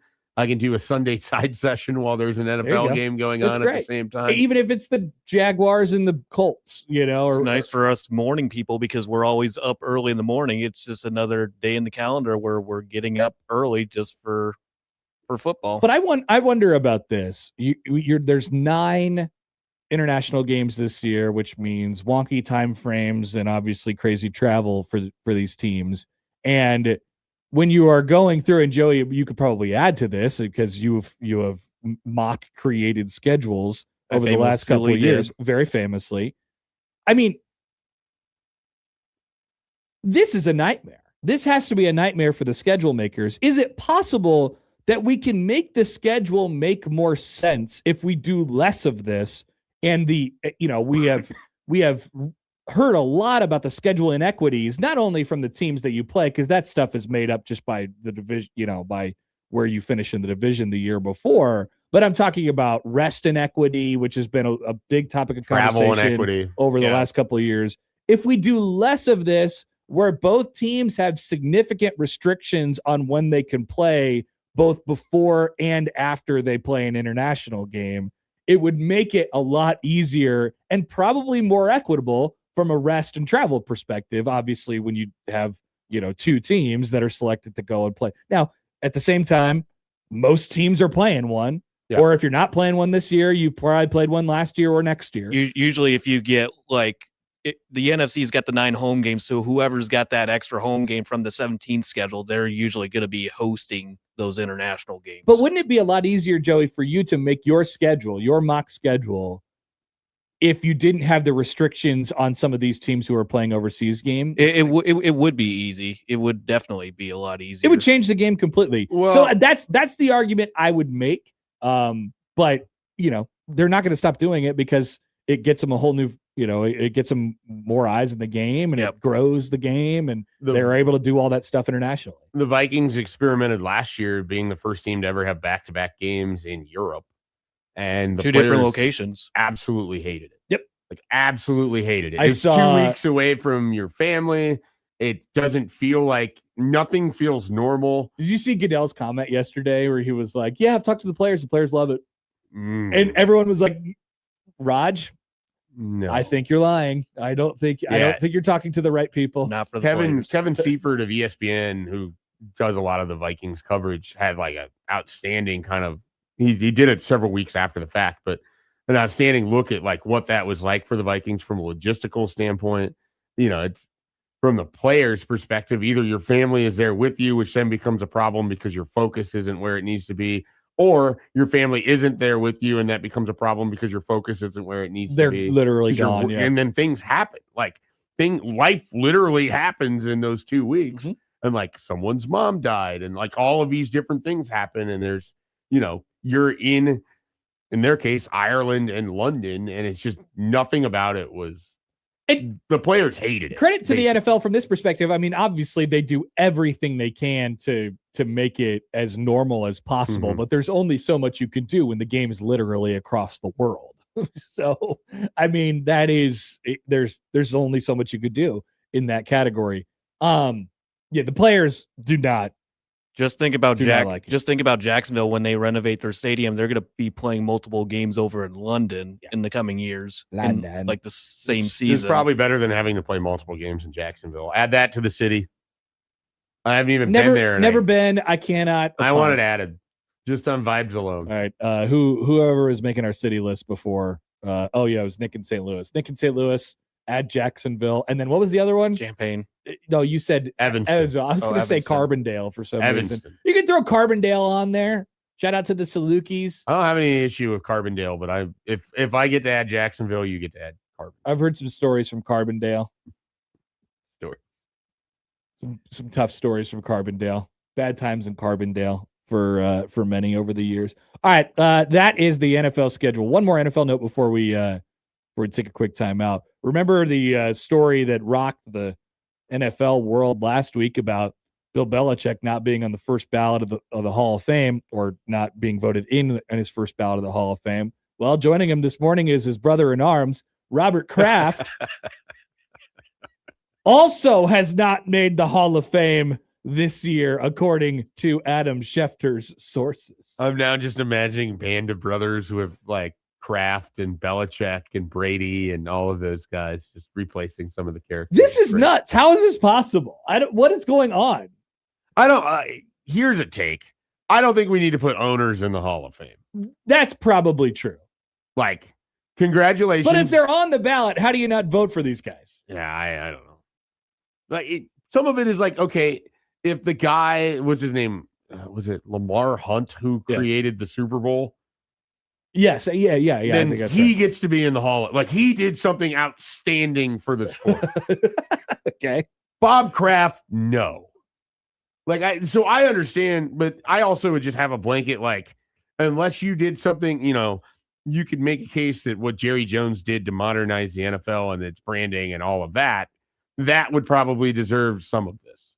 But, like, obviously Dan Snyder wouldn't be voted into any Hall of Fame Dan ever. Snyder should be in the Hall of Crap. Yeah. But, like, we should have that. More owners are like that, and I don't understand. They don't need to be in the same place as Jim Brown. Or maybe there's a owner wing of the Hall of Fame. Put it across the street. Yeah, or something in like a phone that. booth. But he's on the ballot and people kept not voting for him. Good. And Bill Belichick. Not good. Right. The Bill Belichick needs to be in. Chris, by the way, writes in before we take a break and get to the headlines. I can confirm some things have happened in Carbondale. Oh, wow. Wow. Interesting. That is from the Equitable Bank inbox. We'll take a quick timeout and be right back with Joey's headlines after this on 1620 The Zone. But first, speaking of football, the big game coming up on Sunday.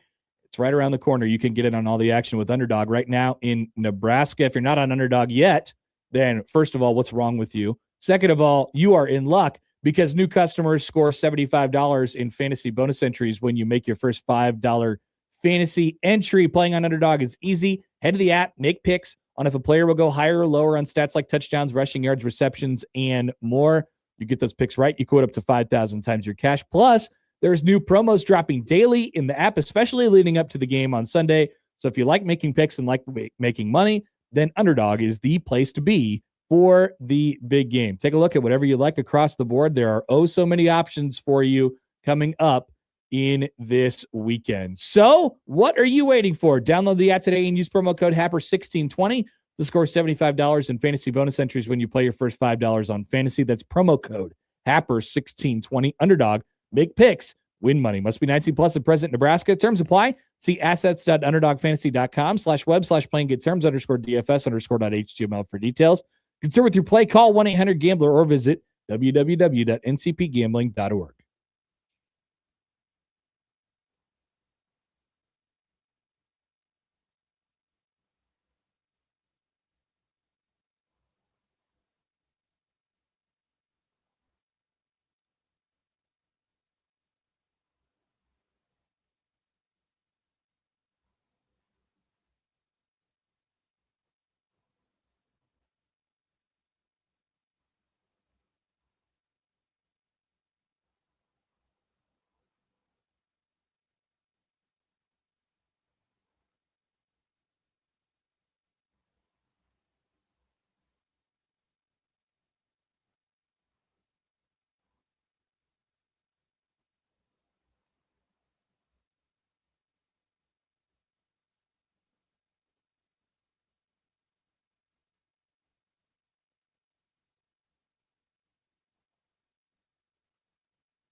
All right, welcome back.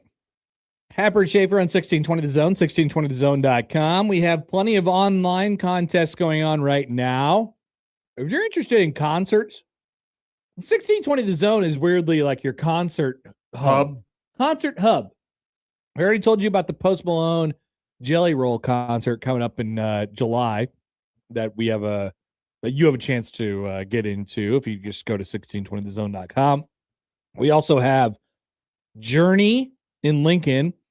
We have George Thorogood at the Astro, and we have Chris Stapleton at Pinnacle Bank Arena in October as well. You can enter to win each or all, preferably all of those on our website right now, 1620thezone.com. Your concert station. 1620 The Zone. All right, we got headlines, folks. Let's get clicking. Oh, boy. Can't wait. Got some interesting ones. I don't as of know. right I still now. didn't go back and read that story, but I intend to on the Piggyback Bandit. Oh, yeah. Yeah. Well, and then Schaefer had to limit his comments on it as well. Yeah, no, I had thoughts, but we'll leave those in the past. There we go. We'll find out if we get an update from him. So I'll be on the lookout. But anyway, first headline: police arrest rude Missouri man who threatened murder after he was denied a Pepsi. Okay, that's pretty tantalizing. Pretty good. It just makes you wonder if there's something extra beyond. There's always drugs involved. You just have to assume that. But I have met a rude Missouri man before. Many, many rude Missouri men. So here's the question it I seems have. sort Did of this relatable. occur on I-70, the porn billboard capital of America? Joey, can you give that hint? Did it occur on I-70? Did it happen at a Lion's Den? What town in Missouri was it in? Do you know that? I am trying to look. I'm not seeing a town. I'll end up finding something. All right. Well, get to the second headline. Maybe I could find the answer for Schaefer. This one is very interesting. I don't know if you want me to read the story, but I'll share the headline. That's what we're doing. Hospital evacuated as, in quote, man found to have a World War I artillery shell in rectum. Yep. Okay, here we go. We're doing this one? We're doing it. By the way, the town in Missouri, Seymour, which Okay, the jokes yeah. sort of write themselves there, I think. Seymour, Missouri, which I don't know where Seymour, Betting Missouri. is in the Ozark country. I was wondering about that. Closer to the border of Arkansas. Have you ever been to southern Missouri? Yes. I've been over there. It is a Twice. wild Have you place. been to northern Missouri? Yes, but it's very, I mean, it's bad. Yeah, this is down near Springfield. So like kind of by Branson. and I'm all not that stuff. shocked by this. Yeah. It's very Arkansas. You know how Arkansas is. One of the Arkansas is more a very- indignant That I've is such ever an been adventure. is some Royals fans were calling me hayseed trash for being up here in Nebraska. And I was just thinking to myself, your entire state. I mean, You're literally like I love Kansas City, but outside of that, anywhere outside of Kansas City and St. Louis is just kind of a mess. Yeah. And St. Louis might be a mess. I haven't been to Springfield enough, and I love the Ozarks, but you also know what's certainly around there without even Jason Bateman showing you. Yeah, I was going to say Marty Bird is hanging around there doing something. Marty Building casinos on boats, things like that. All right, let's do the rectum one, Joey. Okay. A French hospital was Let's do the reportedly rectum. forced to evacuate in dramatic scenes after medical staff discovered an unexploded World War I artillery shell stuck in a man's rectum. On Saturday, bomb disposal experts were called to the Regular Accident and Emergency Unit in Toulouse after medics discovered the 8-inch long ordnance while performing surgery. The patient in question, a 24-year-old unidentified man, had come to the hospital in agony over the weekend after having inserted the item into his backside, according to reports. He put it there. That's how it got there. It's I don't care about this anymore. He put it there. He's an idiot. it's I mean, there was really only one logical way that World War I don't know. I I figured maybe he like sat on it or like I don't know. He put it there got on through purpose. his clothes. He had he was rushed into surgery because he had an unspecified pain. He put it there. He was planting himself in this story. He wanted this story to happen. He wanted the doctors to pull the artillery He shell planted out in of his himself butt. for sure. There's no doubt about that. He did this on purpose. Oh, I don't know what could possibly be going on with my rectum right now. Something is off. Something's going on here. You better do surgery on me. Idiot. This is horrible. So it's unclear how the man sourced the munition or the circumstances surrounding its insertion, but local reports claim he didn't tell medical staff what the item was at the time when he was admitted to the hospital. Only during surgery did medics discover that the item had inserted into his rectum was actually an unexploded ordnance dating back to 1918, century old.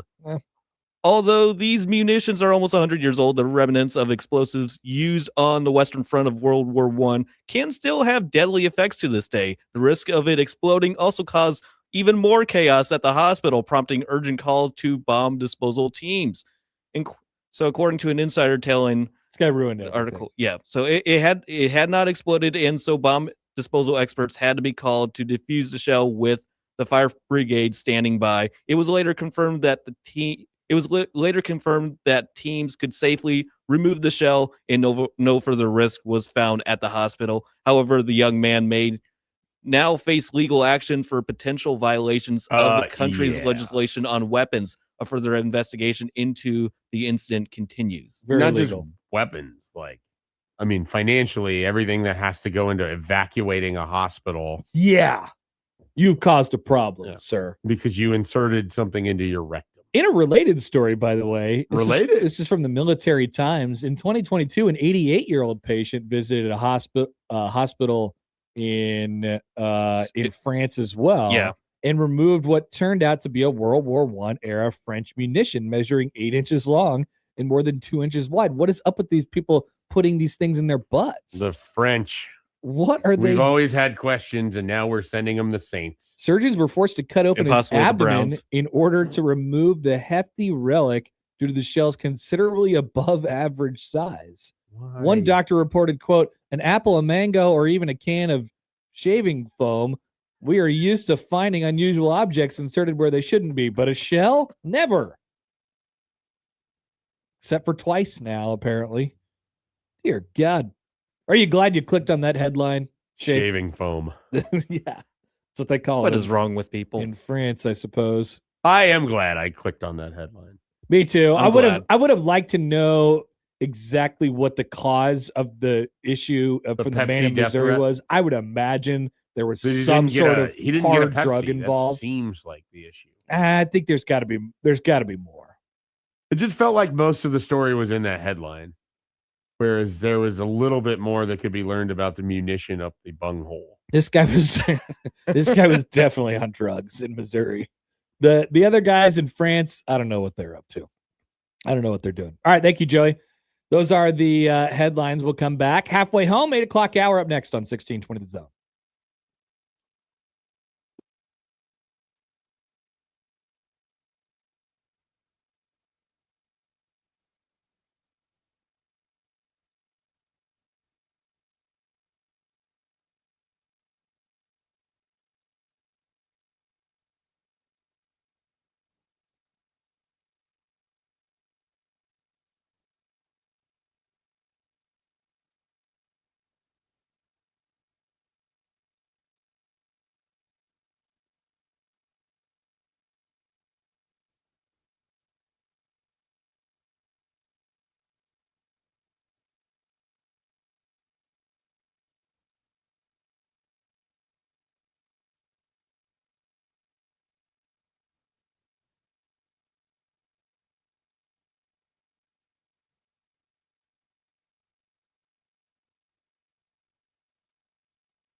Welcome back. Just shy of 8 o'clock here on Happer and Schaefer, 1620 The Zone, 1620thezone.com. Not to get your hopes up too much, we like to do our morning weather and traffic here. So over the next couple days, we're looking at some classic winter days, right? 30s and cloudy and gray.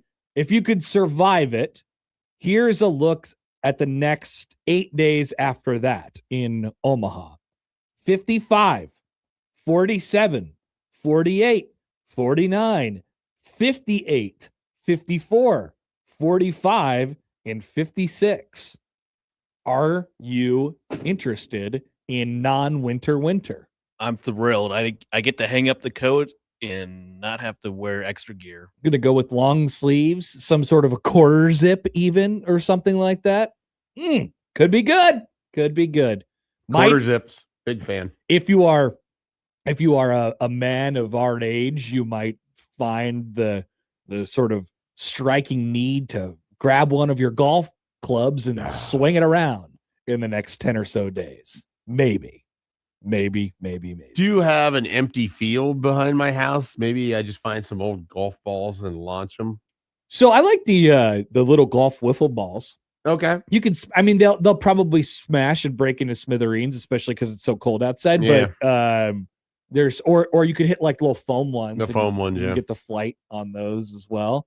You get an opportunity. Schaefer, I learned this morning that Schaefer's out on golf simulators. Not out on them. I don't like them as much as literally everyone else. I feel like I had a great time. I have friends that are playing in like golf leagues that are using simulators. I have friends that like this is what they do every Friday or Saturday. They just go to their buddy's house that has one. That's great. And I like them in the sense that when I use them, they're fine. I don't know. It's like every other time I do anything that isn't actually golfing. I'd rather just golf. Of course, I'd rather just golf. Yeah. But when this is the best option you have. It's not. It's not an option. By the way, speaking of the headlines, going back to the headlines, I got an email from Terry on the Equitable Bank Zone inbox. Subject line, rude Missouri man. He says, "Hi, guys. My girlfriend at the time and I were in attendance for the Miracle in Missouri. I'm friends with Chris Brown, and we waited to chat with him after the game. So we were quietly walking back to our car long after the crowds had left the stadium. We passed by an 8-year-old boy, his grandfather, and his father on the other side of the street. The boy yells at us, 'You suck.' And what does dad say to the child? Rather than teaching his son some manners, he says, 'Yeah.'" How rude, but not surprising. Terry, I have a similar story about a time I was in Oklahoma. I remember you. I've heard you tell this. People, I can't remember what let.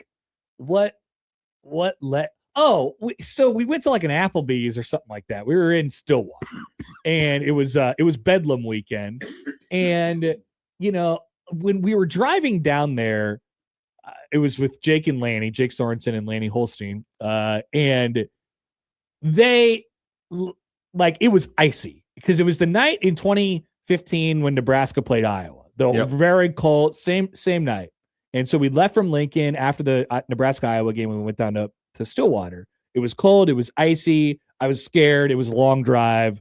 And which one of you drove? It was me. I probably took extra precaution, admittedly too much precaution. And I noticed that at some point during the drive, a little boy in a pickup truck flew right by us. He was a little boy, and he was driving. He couldn't have been more than 12. And he was not allowed to drive that truck, flying by us in an ice storm. And so, what do you know it? The next day, we walk into the Applebee's, and there's that kid. And his dad were like, "Hey, what's up? You're not supposed to. Were you driving that car the other night?" And they were like, "Yeah, we drove by you." And they called me a sissy or something like that. And the dad was like, "Excellent job, kid. What a great joke you just had." And I felt like a complete idiot. And I got made fun of by the 12-year-old who was flying an ice storm, hoping that, next time he was in an ice storm, maybe he gets a little slide going or something like that. Unbelievable, these people. These kids have no manners and Southern Missouri. Respect. Oh, my goodness. Show some respect. I do wonder what that kid is up to right now. He's been 10 years. I wonder what he's doing. So he's probably 23. He's probably he couldn't have been more than 13. That's for sure. That's fantastic. 23 years old. That'd be great. He's 13. It's just a little baby boy driving down the highway. I'm gonna look for him when Nebraska plays in Oklahoma City. Please do. I wouldn't have any idea what he looks like, but I wasn't surprised.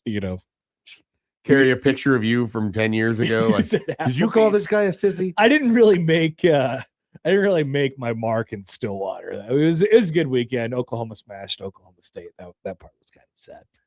All right, we are back to it here on Happer and Schaefer on 1620 The Zone. All right, so we got a question earlier on the YouTube regarding Nebraska basketball, and let me see. I screenshotted it from earlier from Headley.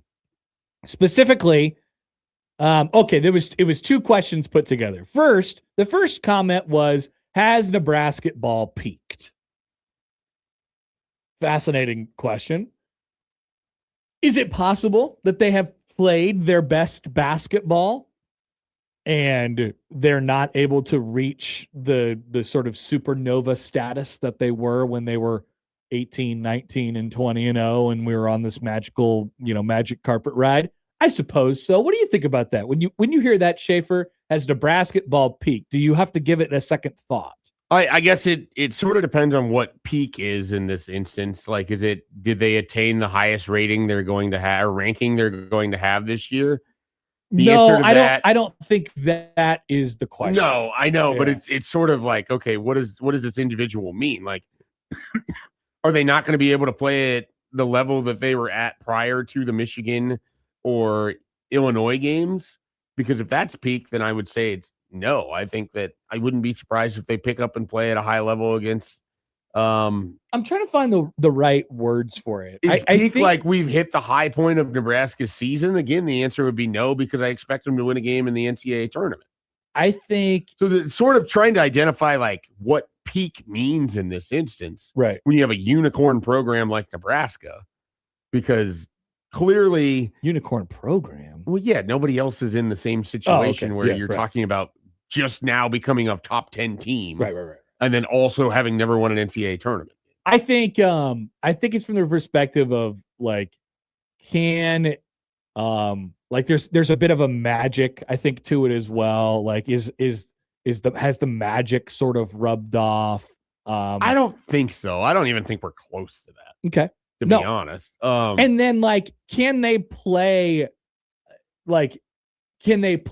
as well for as not, I mean, obviously they can't do it for as long anymore because they were 20-0 at one point, but can they consistently replicate this now that I don't even know that they lost it, right? Like that's what I mean. They just lost the game. They looked human for the first time. And so when you look human for the first time, the question is, can you be superhuman again? And I don't know that anything that they did in the 20-0 run is something that they wouldn't be able to replicate again. And their schedule isn't so difficult that they have to just, luck their way through winning. I mean, I think it's reasonable to believe right now, today, February 3rd, that when Nebraska hosts Purdue here in a week or so, that they would be either slight underdogs or the favorite in that game, and that they can win outright against Purdue at home, and it shouldn't be regarded as an upset. My guess would be that they'd be favorites in that game. I could check on that, see what KenPom thinks at this moment. 2-point win. Yeah. So I mean, in that sense, I don't think they peaked. Like I don't think what we saw on Sunday, because I think this question is more related to Sunday, where they lose by 9 points to Illinois, and Illinois played great. I don't think we saw on Sunday is repeatable by a lot of teams that Nebraska is going to play. Like, I don't think a lot of teams have the length of Illinois, have the ability to protect at the rim. I mean, we haven't seen Nebraska struggle at the rim like that all year. I also think shot making too. I mean, they don't have a Keaton Wagler or Wagler on their team either. Nebraska played it, according to Torvik, Nebraska played its worst defensive game since the Indiana game by a hair. And then before that, I mean, we're thinking about like Illinois has put up 2 really good offensive efforts on the number one Nebraska. offensive efficient team in the country for a reason. Makes a lot of sense. Right. But before that, you'd have to go back to, Oklahoma, K-State, right, Winthrop, right, for some of their defensive efforts that are results that have looked like that. Yeah, sub top level. So it's a lot of it to me is I don't look at it as, oh, Nebraska is now human or Nebraska is now less than. I looked at it as Illinois just proved that, frankly, if they played again, I expect more the result of the second time than I do the first time. And that's changed in my mind. I mean, I was pretty confident Nebraska could beat Illinois at home, and the version of Illinois that showed up in Lincoln, and maybe they can't transport that either. We'll find out. But they're on a heater right now. Like, they look really good. Is there a team? Has your thought changed on this? Because I think if I were to ask you a week ago before the Michigan game, you might have said, correct me if I'm wrong, there's not a team in America that Nebraska can't beat. Do you still think that? I still think that, but I think that things have to go how do I phrase this? I still think that Nebraska can beat Illinois, but I think Illinois, to me, is better and would have a greater chance of winning that game. Totally. That's splitting hairs. Yeah, things got to go right for them. But we had that conversation about Nebraska versus Gonzaga, and I said they could win. Was it 59% of the time? We were very close. Yeah. And so, I still feel very confident that Nebraska can play with most teams, if not all teams in the country. But I don't know that I have the same level of confidence after watching what Illinois was able to take away from Nebraska. And some of it is, you got to put the context in with it too. Like, I don't know what Rink Mast is going to look like going forward. Mm-hmm. That was the worst. If that's the worst week of Rink Mast's career at Nebraska, or the worst week of his season at Nebraska, they're going to be pretty damn good. Full stop. Yeah, right. Because you still got Sanford, you still got Frager. I still believe all the gains that Sam Hoiberg has made are there. I still think that Berkay is a very vital player, even though he's not going to put up a ton of points. You did get a rare 3-pointer from him. It felt like that was bad to lose that in a losing effort. You wasted a Berkay 3 on a loss. The amount of times where he takes that shot and you're just like, this is awful. And it doesn't go in, and then of course he makes it in the game. I love when the announcer constantly says, "Yeah, that's not his game." Nick Baugh dropped that on. It's not his game. He's shooting like 22%. It's not what you want to see from him. It's not Josiah. He's gonna take him though. He's open. He's gonna shoot probably 4 of them a game. The thing is, if you ask him, it's not ideal, and depending on when it is in the shot clock. But at the same time, if he's open, and you're at 12 seconds left in the shot clock, like, you just live with that shot. Yeah. So we get an email here from Zach. We'll take a call in a second. Zach writes in on the Equitable Bank inbox. He says, has Nebraska basketball peaked? If by that we mean, have they performed at their ceiling potential during stretches of the season? Then I think the answer is yes. If by that we mean, have they reached a level this season that they will not reach again?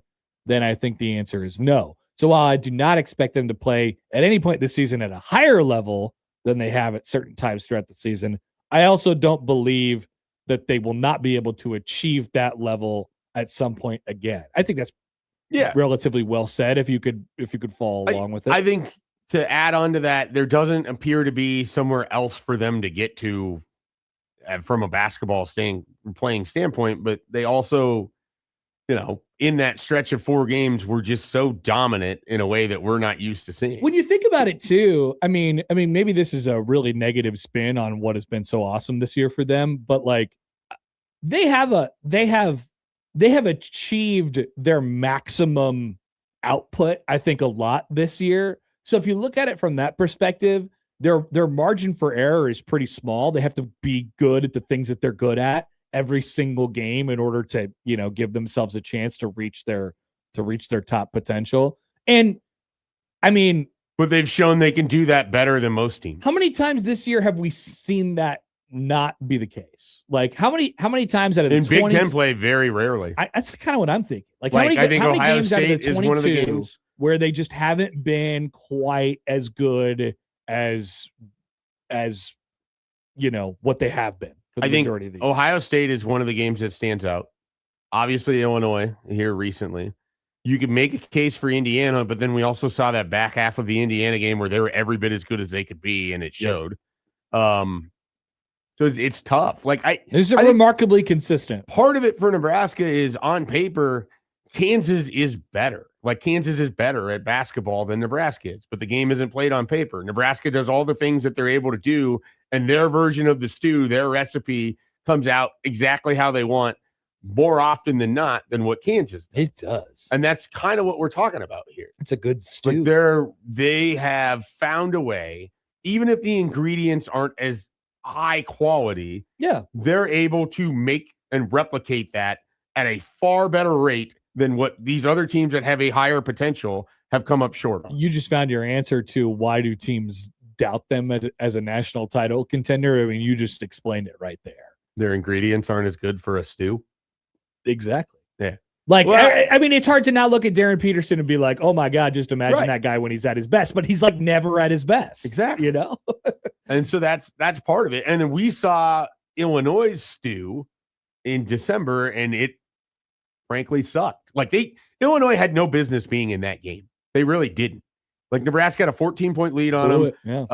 Yeah. It took 30 some free throws from Illinois to even be in that game. And everything else. And Nebraska still ended up winning it. On Sunday, you saw a far, far better version of Illinois. A far better version of Illinois. And so can Nebraska beat that version of Illinois? I have a lot of skepticism if they can. And it would require a Rink Mass to be much better than he was on Sunday. But then you would need to still get the same Frager performance that you got. And I don't know that that's what you're going to get every time out. You would hope to get a better Sanford performance. He went from 32 points to 14. He's very quiet in the second half. You would hope that things maybe play out a little bit differently in terms of, loose balls, turnovers, fouls, all of that. But I think when Illinois is playing at its best is going to be better than Nebraska when they're playing at their best. Like I said yesterday. I didn't think that going into Sunday. Now I do. Exactly. I think that's the change. Like I said yesterday, I think, if last week taught you anything, it taught you that they are human, I suppose. Like it is possible to get some variance from them, but still, I mean, history suggests with this team, not very much. Let's take a phone call on the Prairie Flower Casino Zone hotline. Here's Eric. Eric, good morning. Thanks for calling. What's up? Okay, gentlemen, you just mentioned a few minutes ago, you were talking about college basketball and Nebraska and Illinois and Michigan. A lot of things went wrong over the last week, but this week we have right now is going to get our team healthy. Every team in college basketball deals with injury. Have we dealt with our injuries for the year? If we have, and our team can get healthy, is there any team in college basketball, with exception to maybe Arizona, who's the number one team in the country, that you see Nebraska full strength healthy can't beat in college basketball? That's my biggest question. Have a great day, guys. Thanks, Eric. Appreciate it. Again, I think they can beat. Can't beat is a tricky, because I think they could beat just about anybody. On their day, Nebraska can beat anybody in college. But I also think anybody could beat them. Right. Well, not anybody, but I mean, the top teams. Top 15. Yeah. Because I mean, actually, it's probably deeper than that. I mean, it's probably like a top. What is the number? Yeah, because Nebraska almost lost to Ohio State, and they're, to me, a top 30 team. Yeah, top like 40. So, anybody in the top 40. That's true in college basketball. If you are not having a good night, of course, that's just how this works. So of course, that to me isn't emblematic of the conversation that we're having. It's more so sort of getting to this idea of whether Nebraska's peaked. I don't think they have. But I think you have to drill on what the person that's asking means by peaked. Like, I don't think we've seen the high point of Nebraska's season. I think that's coming when they win their first and second tournament game and they're playing in the Sweet 16. Which they'll definitely do. Yes, in a non-sarcastic way. We also got this comment from earlier from Headley that we were going to put in this segment too. Question for my bearded host: do you ever feel like Hoiberg is outcoached in the same way that we do with Rule? So I'll answer that question by first saying this. I feel like we probably do the Rule got outcoached thing like a little bit too much. I think he takes bad timeouts and all that stuff, but like, oh, he just got like thoroughly out coached. And people talk, it's the same people who will talk about, oh, you got to do adjustments. You have to just do halftime adjustments and stuff like that. Like that is a lot of that stuff just gets talked about too much.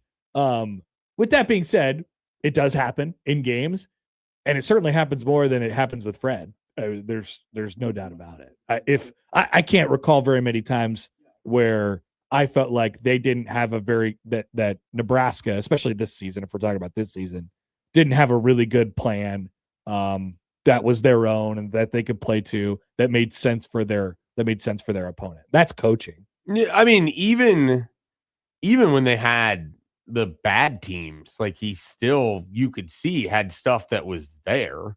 You could see the creativity.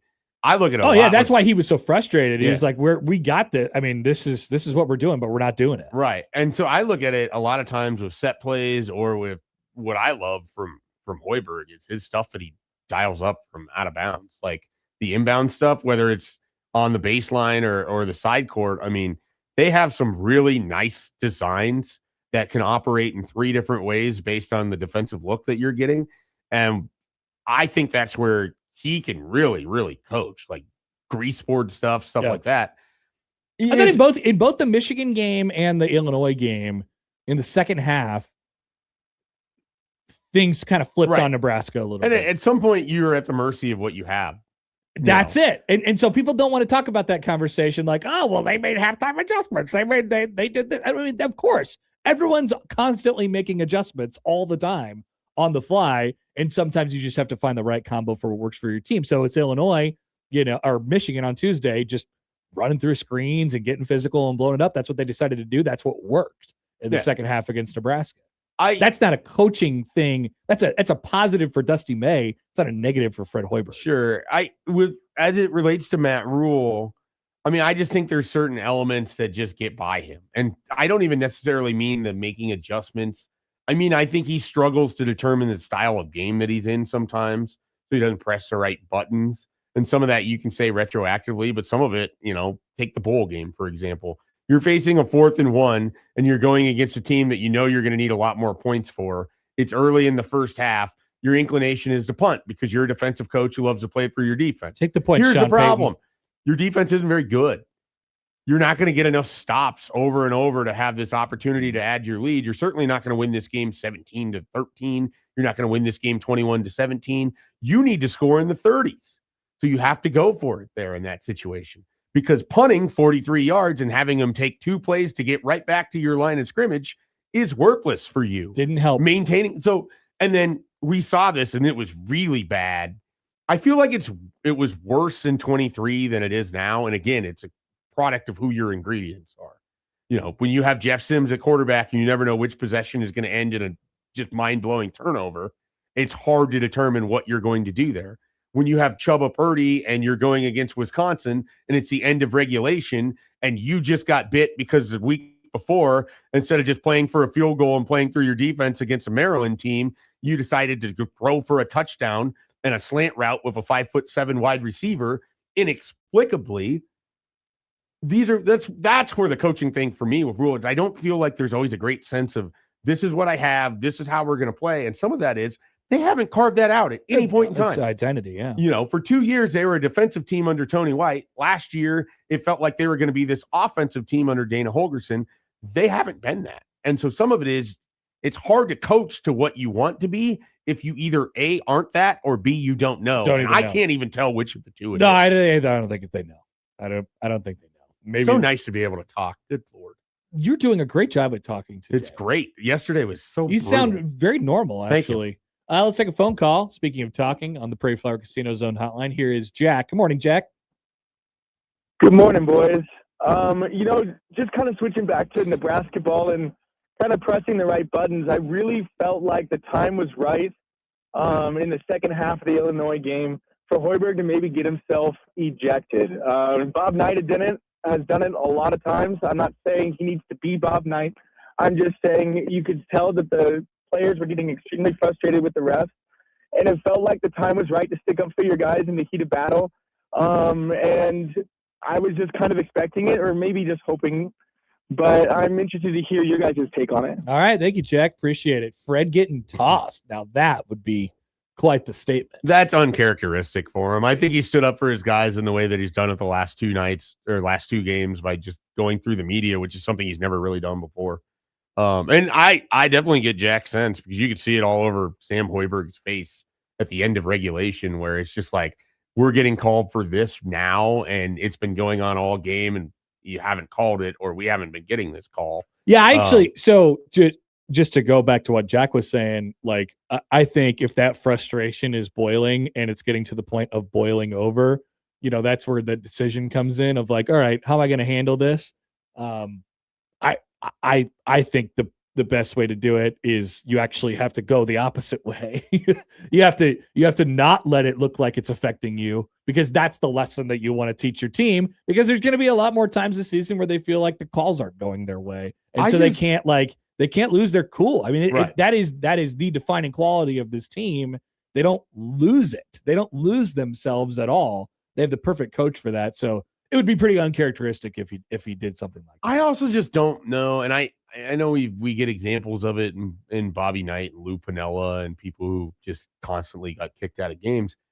Do you think that there's really that much of a boost of your coach giving away 2 free points to a team and the possession by just getting a technical? I wonder what the all-time stats on it are. It'd be amazing if someone tracked this. Like, I can recall a couple times where it sent a spark, you know? I can recall it, but probably not. I mean, probably.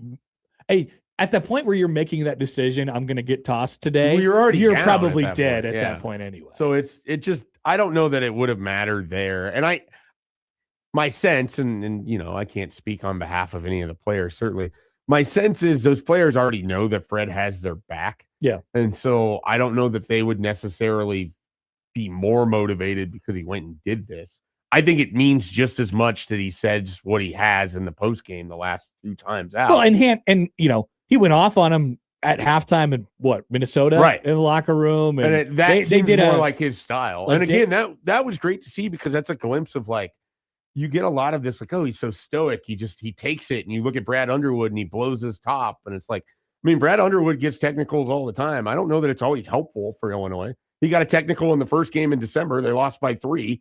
Guarantee you, Nebraska. Oh, Nebraska had the free throws and the possession. I don't know if they got. That's a team that under him has been historically combustible because he's a combustible person, right? And so I just think you want to play to that all the time. But Dave writes in on YouTube. He says there was a timeout late in the second half where you could see Fred getting pretty fiery by his standard in the huddle. Yeah, they did a couple of those looks, and he was getting after him. And consider the message there was likely like, hey, like, this is in your guys' hands. Like, that needs to kind of continue, I think, to be the message. Well, a lot of it is, it looks tough, but we're finishing this thing. I think that was a big part for them, is like, don't back down at the end of this. Yep. Let's take a break. When we return, we will have a chat with our dear friend Mitch Sherman from The Athletic. Coming up on Happer and Schaefer on 1620 The Zone.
All right, welcome back. Connor Happer, Mike Schaefer with you on Happer and Schaefer on 1620 The Zone, 1620thezone.com. Shout out to Joey for making a lovely new graphic. It doesn't make much sense unless you were listening to my story about the one time I got called out by a 13-year-old in Oklahoma for driving like a sissy.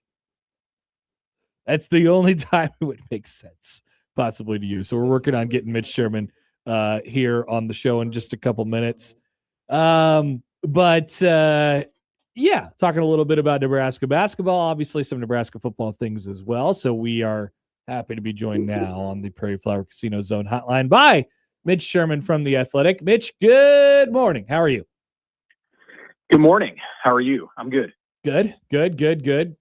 What should we do? Football or basketball? Let's do football first. Okay. And then we go to basketball. All right. Shockwaves sent through Husker Nation as Josh Martin went to take a high school job.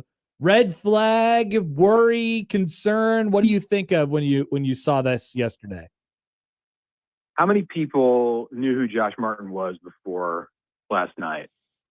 How many? I think it was a fairly small percent. I mean, I'm not asking for like the number of people, but I think it's a smaller percentage. I thought you were looking for a gross 100% number. based on this phone call, but yes, I think we are outliers.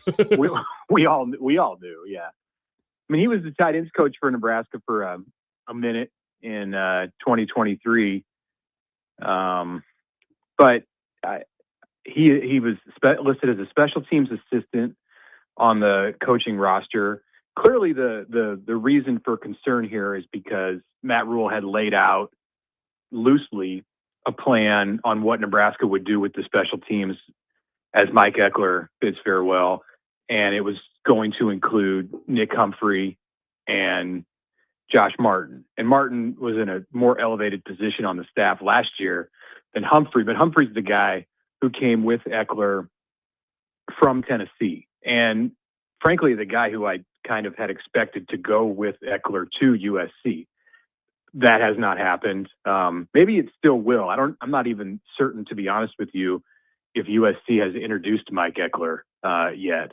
So there could be some delayed additional pain on that side of things. Maybe this leads to what Matt Rule could have done. Stop short of saying should have done, because I don't know. My opinion would be that he should have done this, but I don't think that's not like a factual statement. What he could have done is hire a new special teams coordinator from the outside, someone who has the experience similar to what Mike Eckler brought to the program when he came in a year ago. I understand that Rule is trying to just keep that going, and that the philosophy about special teams is one that can live on even without Mike Eckler.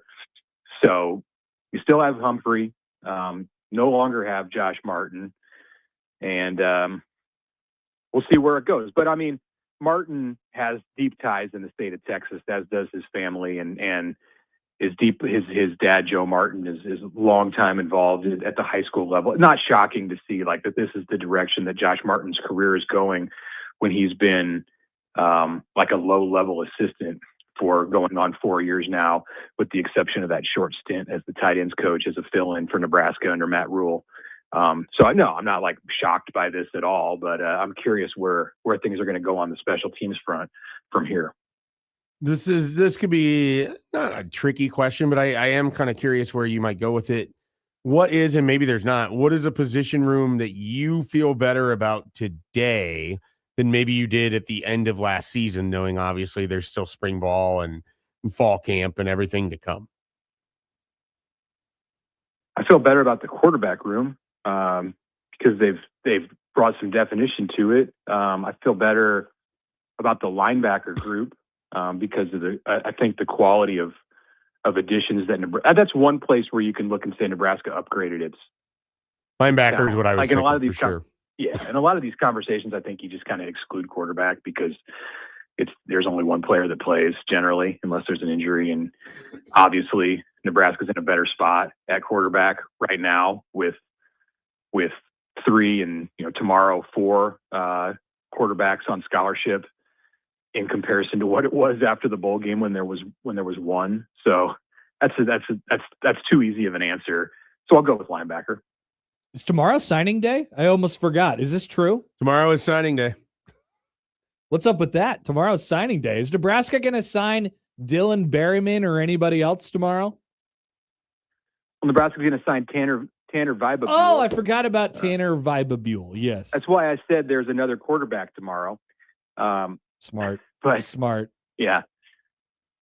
Yeah, I think Berryman is that seems to be where it's trending. I don't know. We'll see if there's an 11th hour change. But I read that, you know, he is the most coveted or highest rated player who is uncommitted and unsigned. And well, yeah, he's not technically committed anywhere, unless that changed like in the last 5 minutes. But the expectation, I think, among the recruiting industry is that he's going to sign with Nebraska tomorrow. But we've often seen these things go sideways, and it could happen. You just don't know, especially with all the money that's involved now. But it would be nice for Nebraska to add a defensive lineman to its stable if that can happen tomorrow. Let's switch gears over to basketball. I think you were in the building on Sunday as Nebraska took on Illinois. We had a question for us earlier in the show. We kind of tackled it. Were you there, Schaefer? I was there. You bet he was. I was. Did you hear him on the show yesterday? He didn't have a voice. It wasn't because of that. You sound much better today. Thank you. Was it because of the game? Like maybe 10% because of the game, but mostly because sinuses have just destroyed my throat. But Sure. no. So we were asked earlier if Nebraska basketball has peaked, and we discussed that. I'm curious what your thoughts are. And you can take peak however you want, because that was part of the conversation for us, is what does this actually mean? I don't know if I expect that there's going to be a time at any point in this season, including the postseason, when there are more people talking about Nebraska basketball than there were last week around the Michigan game.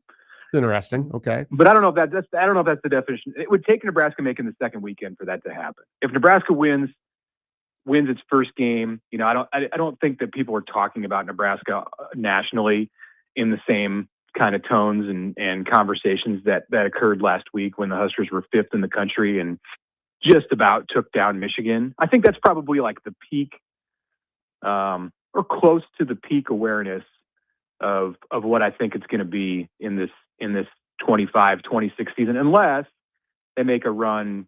Like, might even have to go beyond the Sweet 16. Definitely, if Nebraska were to win a Sweet 16 game and be in the Elite Eight, win 3 games in the tournament, then that would be the peak. For me, the peak would be if Nebraska wins 1 game in the tournament. I think on a local level, and just like for what Nebraska basketball is, and it's in considering its history, there is no comparison to anything. Nothing can happen in the regular season that would be more of a peak than just winning a game in the tournament. And I know people are going to have higher expectations than making the round of 32, but you can't make the Sweet 16 or the Elite Eight if you don't win your first round game. So even if they're a 2 seed beating a 15, if that happens, for me, that's like peak Nebraska basketball, like the history of Nebraska basketball. Unicorn. Just a season. Unicorn, exactly. If you're a Nebraska now I'm asking you to do Inception basically with Nebraska basketball fans. So bear with me. If you're dreaming, you're a Nebraska basketball fan. You're dreaming on when your head hits the pillow last Monday night, undefeated. That, like, I don't know what you're dreaming about, but your dreams are insane. What are your dreams about today? What are your dreams? Are they different? Are they a little more muted? I guess how are the dreams going for Nebraska basketball fans? In strictly a positive sense? Yeah, like if you're dreaming positive, it could be in any sense, not a really. nightmare. I doubt there's a nightmare, but well, I'm dreaming about winning the rest of the games. I'm dreaming about beating Purdue next week and winning at Rutgers and having a healthy team. Probably though, the big thing though that you're dreaming about is winning games in March. Is like making a run in the NCAA tournament. Like all of this stuff. The stuff that happened in the last week, I mean, one, it's very forgivable because Nebraska, at less than full strength, ran into 2 teams that are just nightmarish as far as the matchup, not just for Nebraska, for anybody, but in particular for Nebraska. like when you start to get into the nitty gritty of Nebraska basketball and like why it doesn't shoot free throws, what the bread and butter are of the makeup of the team and how it plays offense and defense, and the fact that Rink Mast was entirely out on Tuesday and not himself on Sunday. Like, you couldn't have played two teams that were more difficult than Michigan and Illinois. So I think like that stuff is all very much forgiven. But even if Nebraska had won those games or won one of those games, I don't think like the dream scenario in the big picture of the season is about that. It's about winning games in March. It's about making a run at the second weekend of the NCAA tournament. Again, like uncharted territory. That's the peak, and I think that's like central in the big dream for this season. We also kind of discussed this earlier. Would love your thoughts on it, but given that Nebraska just kind of going through the infancy of rev share has now decided, and Troy Dannon said that they're going to allocate more money to basketball. What does that mean to you, just on the face of that idea? Well, I think he's making a statement that they're committed to basketball, and what that looks like when they go into their meetings in June and set the fiscal, the fiscal outline for the next year and devote X amount of dollars to this sport and that sport. I don't know what that looks like. I think he has to say that right now. Nebraska basketball just had a significant weekend, even without beating Illinois, as far as the players who were in the building to watch Nebraska play. They're able right now to get the attention and get visits to campus from recruits that Nebraska basketball just has had a hard time. They haven't totally struck out on bringing those players in for visits, and even in the case of Bryce McGowan's of signing one of those players. But I think we would all agree that it's a little different right now, like the visibility and just the reach of Nebraska basketball. So it's important for the athletic director to play a role in that. And when he gets asked a question about rev share, I don't think he can say it's going to be status quo, or we're still looking at whether we're going to add more money to the basketball budget for rev share. You have to say that, like, otherwise you're just like zapping the momentum that they have, and it's a red flag for players who are considering coming and joining you. I think if he had said anything other than that, it'd be like, well, there they are again. When it all comes down to it, they really don't care about basketball. Now, how that looks in the money layout, I don't know. I do think there'll be more money devoted to basketball next year, whether it's through rev share, whether it's through additional NIL. That's probably still somewhat to be determined. But I'll take him at face value and believe what he says. It just means, on the flip side, you're then going to have to replace that money because you take it away from somebody else, and presumably you take it away from football. There's just not that many other programs getting enough money that you can give basketball to make a difference here. So you're taking it away from football, and you have to add it somewhere else with football. All right, Mitch, we will let you go. Always appreciate you dropping by. Have a good rest of your week. Okay, thanks, guys. Mitch Sherman from The Athletic, covering a little bit of everything. Let's take a break, and when we return, I have some news for local baseball viewers. Oh, I thought you were going to drop personal news on the show, and I was like, oh, this wasn't on the rundown. I have some news. No, I don't have any news like that. I'll let you know when. I got startled there for a second. No, I'm okay. Everything's fine. Baseball news coming up on 1620 The Zone.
All right, welcome back. Connor Happer, Mike Schaefer, Joey Colbert with you this morning. Jacob Dill will join us here in about 20 or so minutes.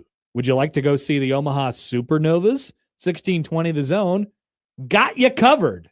That's what it says. 1620 The Zone. That's what I wrote. Got you covered.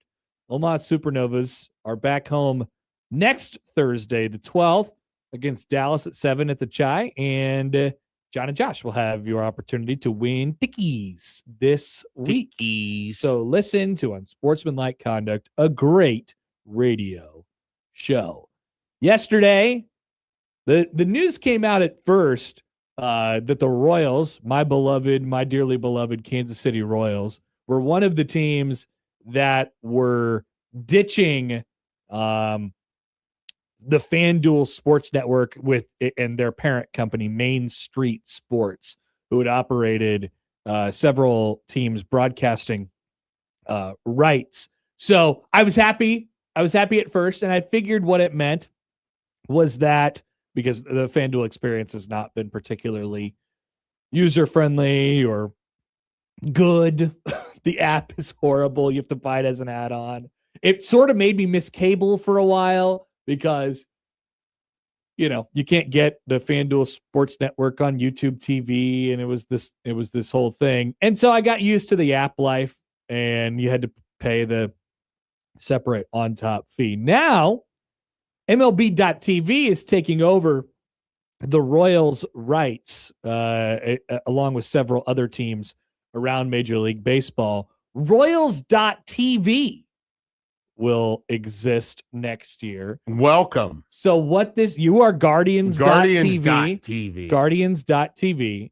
And so now this was from the release. This is my understanding of it, and we'll see if this makes sense to everybody. Fans who live inside the Royals home television territory, which if you're in Omaha, you are. If you're in Lincoln, you are. If you're in various parts of Iowa, you are, can purchase a Royals.TV in-market streaming package through MLB.com or the MLB app for the discounted rate of $99.99 a year. Subscriptions for the 2026 season will be available later this month. To sign up for more information, go to Royals.com/watch. Out-of-market fans can watch Royals games still with an MLB.TV subscription for $149.99 per year. My question would be this: what if I want both?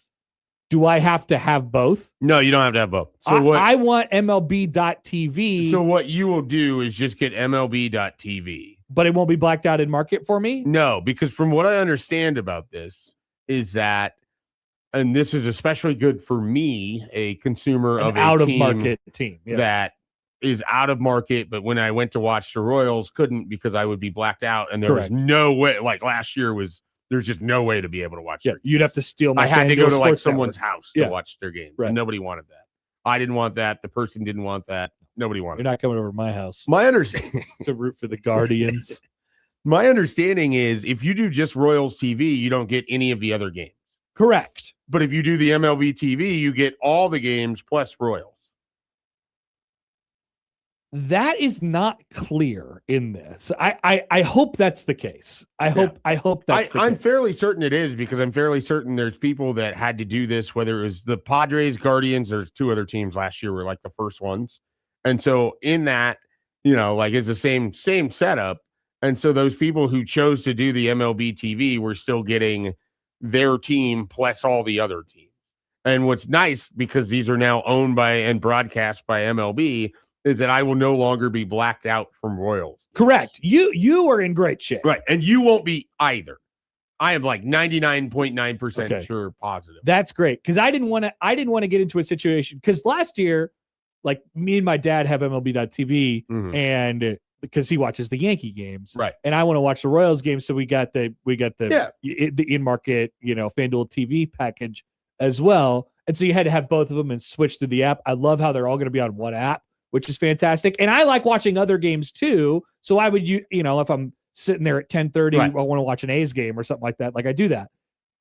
I was just hoping, and it sounds like this is the case, that I don't have to have two separate things to pay for. Right. So I have to pay $250 for one actual package. I am fairly certain on this. I can Well, do this some is great digging news. after to figure out how the way that they wrote it in the Cleveland market, and I can send that to you that you'd be able to you'd be fine with it.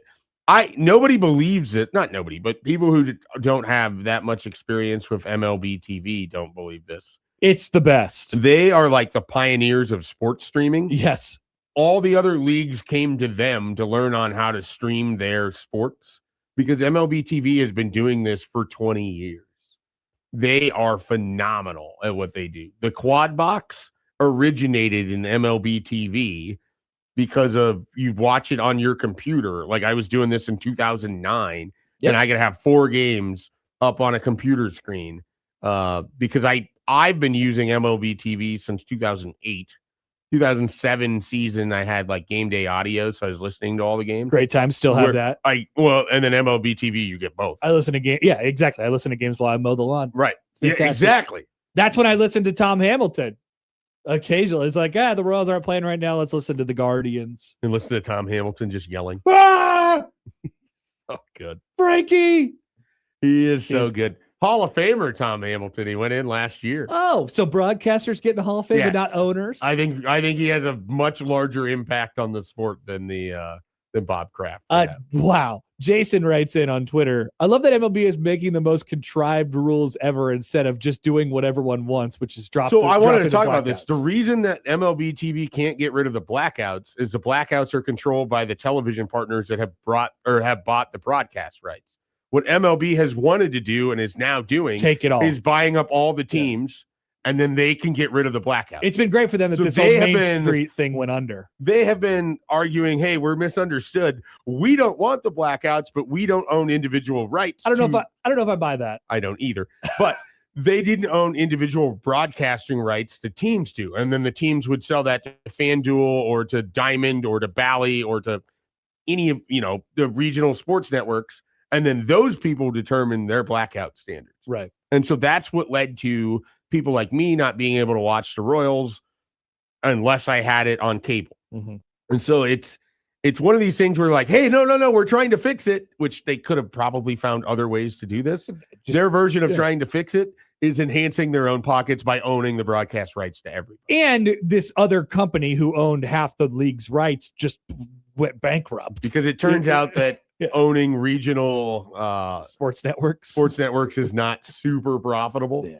You own a bunch of content, which is huge, but it's hard to make money off of that. Well, just that alone. I can tell you that when I watched Royals games last year, I didn't see very many commercials. All I saw was the weird random guy ice skating going whoosh. Well, whoosh, the difference now is you're going to get maybe a couple commercials and a whole lot of the same MLB TV. The promos. Yeah. And it's going to be like, I do not need to hear. And in my case, they should sell ads. Oh, great. I get to hear the call of the Cubs winning the World Series. I just want to see an ad for Shawnee Mission Kia. Again, you're not getting an ad for Shawnee Mission Kia. So here's the FAQ section on Royals.com. Are there any blackouts?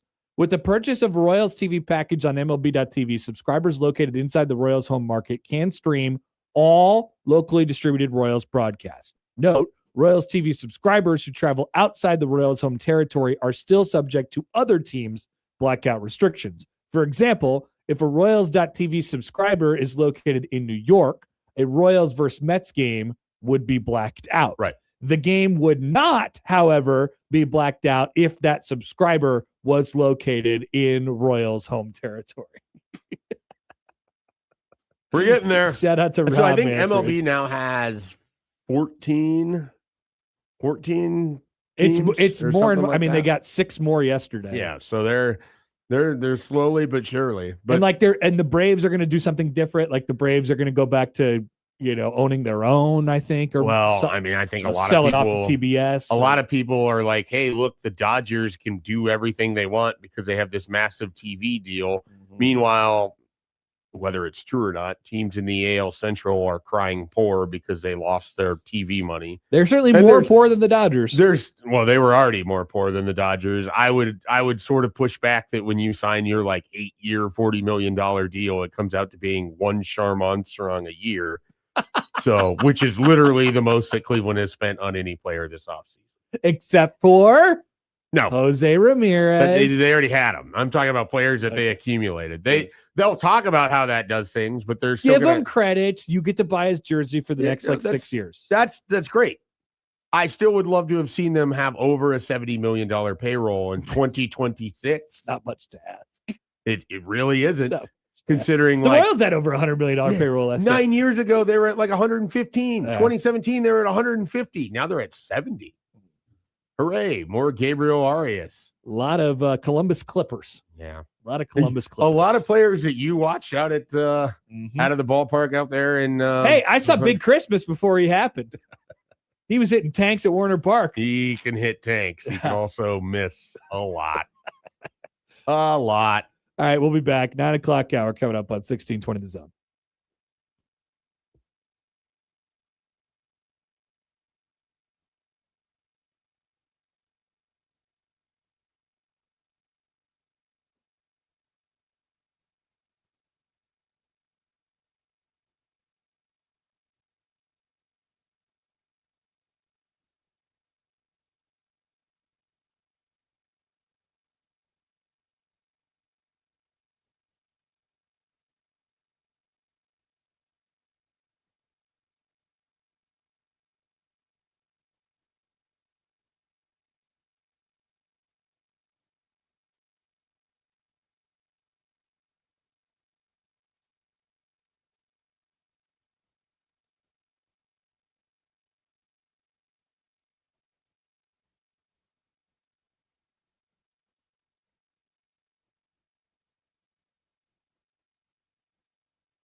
All right, welcome back. 9 o'clock or just after here on Happer and Schaefer, 1620 The Zone, 1620thezone.com. Sith Destroyer writes in, did they talk about Matt Rule losing his future special teams coordinator to a Texas high school yet? Yes. Yes, we did. We don't even know if he was a future special teams coordinator. Yep. But he was going to be involved for sure. We did know that he was leaving to a Texas high school, though. We do know that. That is that guy. Speaking of Matt Rule, saw this list come out yesterday, or actually it was over the weekend, but I saw it for the first time yesterday. College football third-year coaching grades from CBS Sports. Deion Sanders gets a C+. Kenny Dillingham gets an A. So these are grades for all the coaches who were hired in the same cycle where Matt Rule was hired. Power five jobs or people include Kenny Dillingham, Hugh Freeze, Scott Satterfield, Deion Sanders, Brent Key, Jeff Brom, Matt Rule, and Luke Fickell. Guess what I did? I went over to CBS and I was like, you do these right after they're hired. Let's see what your grades were then, and we can look at them now. Good job by you. Okay. I did this earlier in the year when there was a reason for it too. Not this year, last year. So I already had the link ready to go. What did Matt Rule get at the time of hiring? All right. Do you want to read the synopsis and then the grade? There's some that are going to be fun in here, by the way. You tell me. I'll read it. I'll read it. Yeah, yes. Rule was 19, 20 in 3 seasons in Baylor and took the program from disaster after the Art Briles era to Sugar Bowl and 10-win season in his third year with Bears. He is a known program builder, which is exactly what Nebraska needs. Grade? I'm going to say B-. A. Okay. Wow. All right. The higher grades are always optimistic. All right. Just know that. So here, let's flash forward to 2026. Matt Rule is 19-19 at Nebraska, and here's what it says on CBS Sports. It speaks to how low things had gotten for Nebraska that making a bowl game in 2024 and 2025 were notable program successes, and the Pinstripe Bowl marked the school's first postseason win in 9 years. Stabilizing the Cornhuskers on the field is a positive, but Rule gets a middling grade for middling results. Nebraska is 10-17 against the Big Ten, and is still looking for a win over a ranked opponent under Rule's tenure. Grade C. I think it's a fair grade. Grade C. Could have gone lower. Now, I was interested in some other people on this list in comparison to Rule. Oh, yeah, and that's why I went and pulled this. Kenny Dillingham obviously gets an A for what he's done at Arizona State. Do you want the Kenny Dillingham grade? No, I want this one. Deion Sanders. Okay. So Deion Sanders, which I think this is worth like a small conversation because Deion is such an interesting guy to talk about. Deion is 16-21 at Colorado. He had that, sort of great first year. Right. Had a Heisman winner. His grade is C+ in 3 years. Matt Rule's is C. Yep. Deion has done a better job than Matt Rule over 3 years, according to the grading system on CBS Sports. What did they say about him when Deion was hired? Sanders was hired from Jackson State, where he posted a 27-5 record, including an undefeated 2022 mark this season. He doesn't have major college head coaching experience, but his ability to recruit high schoolers and transfers, develop players, and market the program should put the Buffaloes on the map in a hurry. Oh. Grade? A-. Yeah. And he gets a C+ here. So if you go for a that, C+ on the strength of a 9-win season that so Rule resulted in them losing to Nebraska, by the way. Also getting blown out in their bowl game. They did win a Heisman. So Rule got an A at first and is at a C- now, or a C now. C. I'm sorry. And Deion got an A- at first and is at a C+ now. Yeah. So not quite as far. I think some of that is the expectation of the programs of which they're at. Definitely. Too. So a big I factor. don't have a ton of issue with either of those grades. Like, I think Deion as a C would have been fine. Not enough has been talked about how Luke Fickell saved his own butt in the last 6 games of this season. They had come out in November and said that they weren't going to. I know, but it could have felt a lot worse if they would have really fallen off the map. But they sort of figured some things out at the end of the year. What was Luke Fickell's grade at first? And remember, This was by most people oh. a finalist for the Nebraska job. Well, we won't touch on that. But Okay. this is a home run hire Yeah, not shocking. for a Badgers program that he needed a spark. Fickle was 57-18 with the Bearcats, had 3 double-digit win seasons, 2 conference titles, and a berth in the college football playoff following 2021 season. Grade? A+. A+. Yeah, not surprising. Now he's at a C-. After the success at Cincinnati, it was only a matter of time which FBS job he would take. When Wisconsin made the hire, the world nodded in approval. I was probably one of those people. 3 years later, the results are a little disorienting. Fickle has only had 1 bowl appearance, and his win total has decreased in each of the last 2 seasons. The Badgers are carrying a losing record overall under Fickle, and they are also, like Rule, by the way, 10-17 against the Big Ten. Luke Fickle, for as bad as it got for him, 17-21, Rule 19-19, both 10-17 in the league. Yeah. Sort of I interesting. think that Fickle, based on everything there, should have been a D or an F. I think so too. But they kind of what was their actual record in They the back finished half 4 of the and 8. season? Or But like 5-7. they looked a lot better. They pushed Yeah. Oregon. Yep. Let me go see what else they did. 2025. To sort of finish off the year. I remember feeling a lot better at them at the end than at the beginning. They won 2 out of their last 4. Yep. They beat Washington and they beat Illinois. They smashed That Illinois. Illinois win was, Yeah.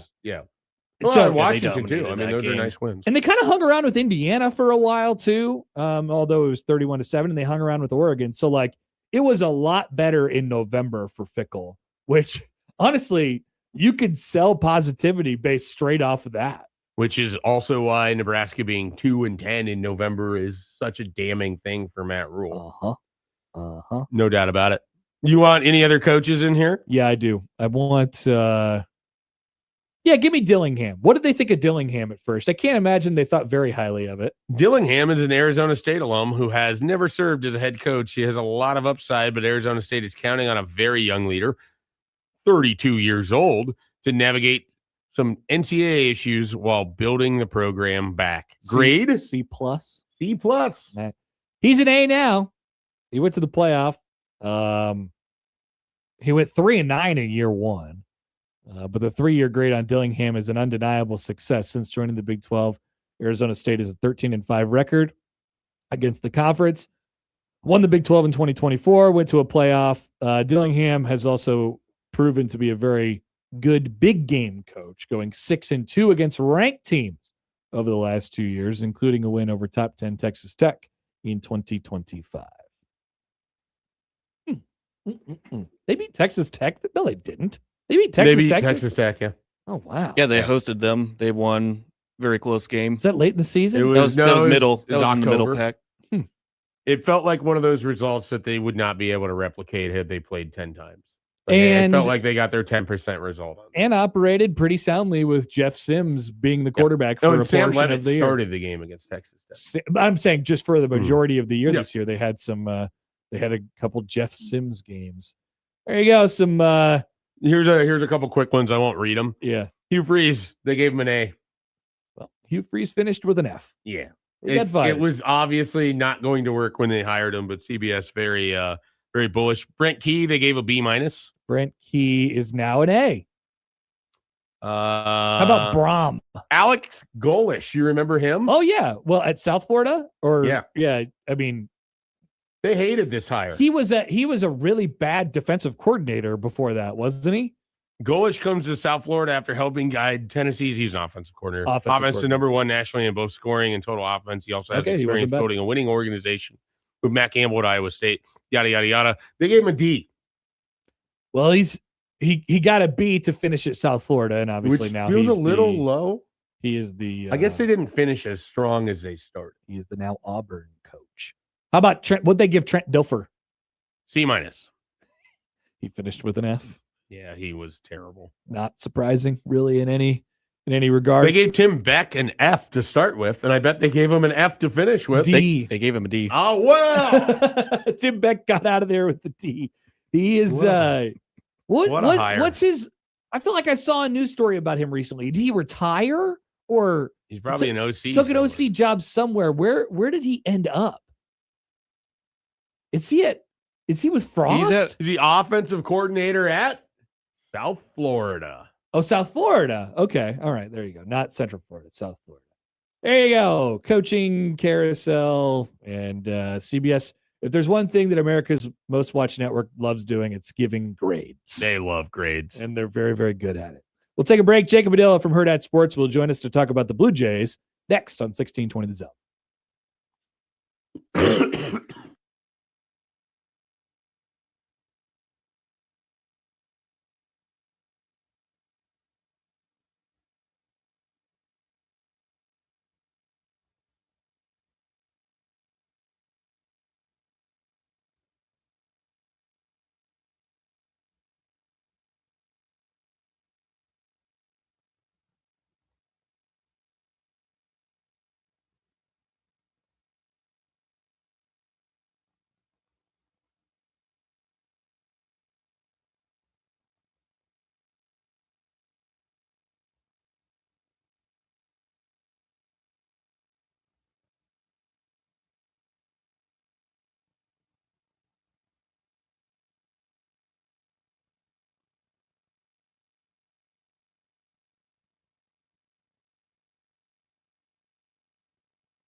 Welcome back. Connor Happer, Mike Schaefer, Joey Colbert with you on Happer and Schaefer. 1620 The Zone, 1620thezone.com. Here's a Joey shout out real quickly before we get to our guest. What did Joey do that was great this time? Well, Theo writes, appreciate when shows put effort in their break screens with a thumbs up. Joey has been doing an excellent job with such things. I'm a man for with the YouTubers. ideas. Yeah. Something that Jacob might be able to, to add some context to as well. Have we asked you about your opinions before yet on Richard Bisaccia, Jacob? Oh, hi. Hi. Hello. Yeah, I don't know. There's further context there that they don't put a lot of resources into special teams, and like Mm. in some of the areas, like he's like the coverage units have been decent. I like a special teams coordinator can't fix your kicking situation. That's an issue. But also he's being paid way too much for the what the results have been. So I don't know that like, oh, they need to fire him and that'll fix everything. But yeah, it has not been great. So it's somewhat similar to I think what Nebraska fans are probably used to with the special teams situation over the years. I was gonna say you could just cut that entire thing out and be Handshake like, meme. other than 2025, this is what Nebraska fans said every time Nebraska's had a special teams coordinator. Yeah. Every time something goes wrong, you just see all the tweets. Bisaccia kind of. They're mostly from And Joey. Joey's leading the charge. I'm leading the charge with the old man Richard takes. Yeah, like it hasn't been good, but like I said, It's a reminds headache. me a lot of all the 450. I was going to say, did you see years more ago. Rich Bisaccia tweets or Bruce Reed tweets back in the day? Yeah, probably pretty similar. Probably in that same territory. All right. Speaking of things that aren't good right now, we have Creighton basketball.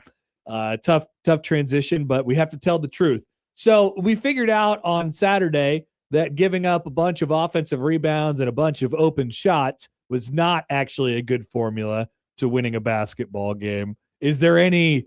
I mean, I started to think about the season in more of like a big picture light and all that stuff, but if you just go back to the game on Saturday, felt like sort of a microcosm of what the inconsistencies have been this year at times for Creighton. Yeah, let's start with the negative. Hopefully we can circle back to the non-basketball stories there. But yeah, it's bad. I kind of just looked up, and since that St. John's game, Creighton is in Torvik, where you can like search from certain portions of the season. Since the St. John's game, Creighton is the highest rated high major team in the country. As lowest rated, I guess, is how I should put that. The worst. They are 176th. And largely because they have the 331st ranked defense. And their offense is 58, and that kind of shows itself within the results is, yeah, they can still score, but they're not consistently doing it as often as they're allowing their opponent to score. So they won some shootouts in there, and in the games where they weren't firing on all cylinders, they did not win. And the UConn game was certainly an example of that, where even like the starting lineup changed. They were doing some good things early on. Like they were making the UConn earn it. They were in the gaps better than they have been. And then it just got away from them at the end of the first half. And then they went 0 from 3 in the second half, and UConn buried 16 threes, and that was all she wrote. So it's just, they're at a place right now where I don't know that there are results or there are solutions for the defensive end of the floor. Like everything they've tried, it just hasn't quite worked. And it's not necessarily that they're not trying on defense. It's just physically they've got limitations. They're not inherently connected and anticipatory enough to make up for their weaknesses. They're trying everything you can imagine. They're mixing things up. They're trying zones. They're trying different styles of man. They're doubling and trying to fly around and trying to create some chaos. And it's just not working right now. And of course, like the rebounding there, some of it was just the ball bounced right to the helper's man. That happened like 3 or 4 times where he slid over and forced a miss, and the ball bounced off the rim directly to Karis Reed or somebody else crashing in, and there just wasn't somebody there to account for it. Like that there's some bad luck there, and there's not a ton you can do about that. But there are also like some long rebounds, some guys didn't box out. Like it just it wasn't even so much the number of offensive rebounds, although over a 40% offensive rebound rate is hard to overcome. They made every second chance. Yeah. They did not miss a shot after an offensive rebound until their final one of the game. Is that true? They actually didn't miss one except for the last Correct. They turned it over twice, but outside of that, they scored on every single offensive rebound until their 13th one when Mullins finally missed a three. They were 9 of 10 from the field, and 4 of 5 from three.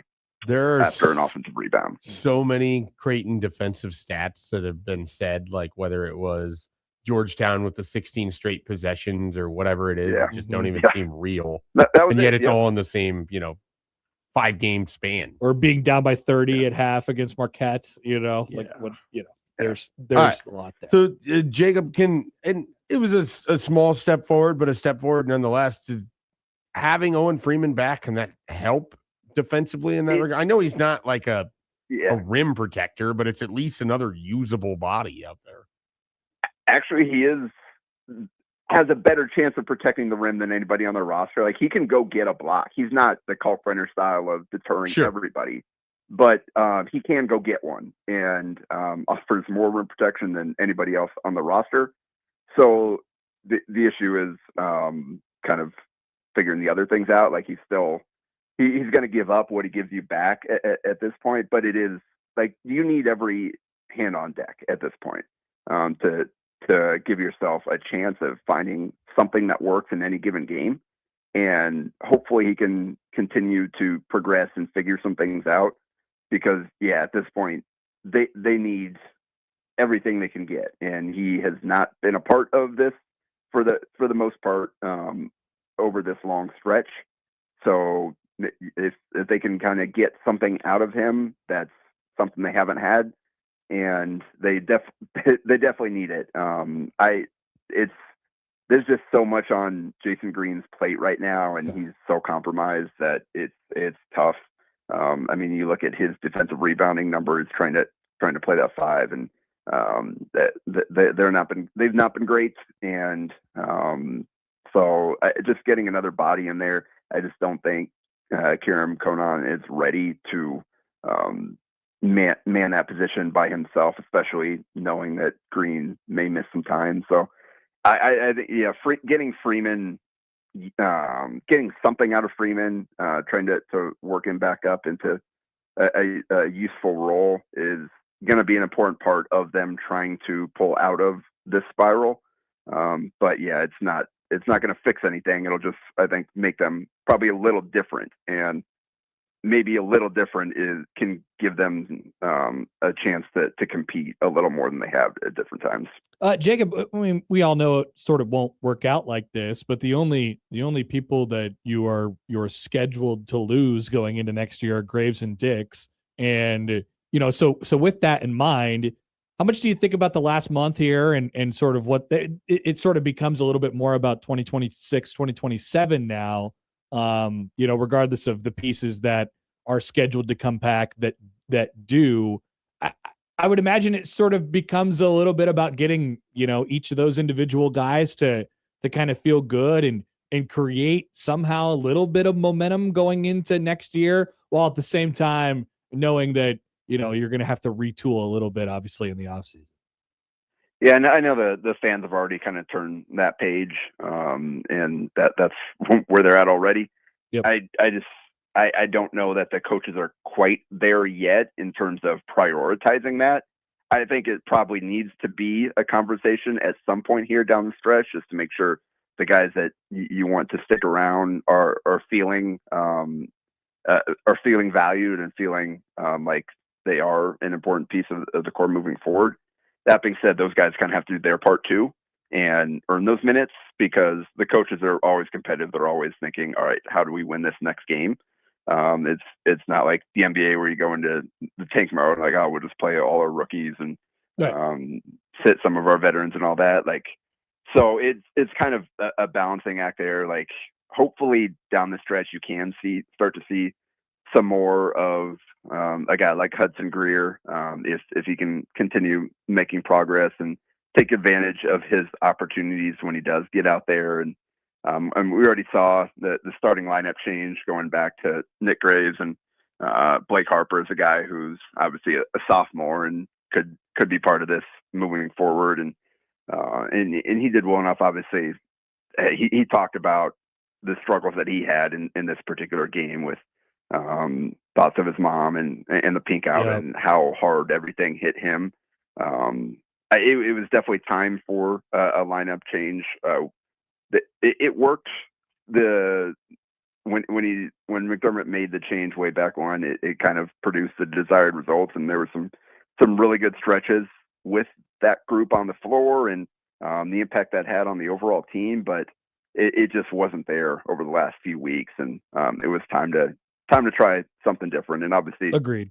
Who starts doesn't always, who starts doesn't always matter that much.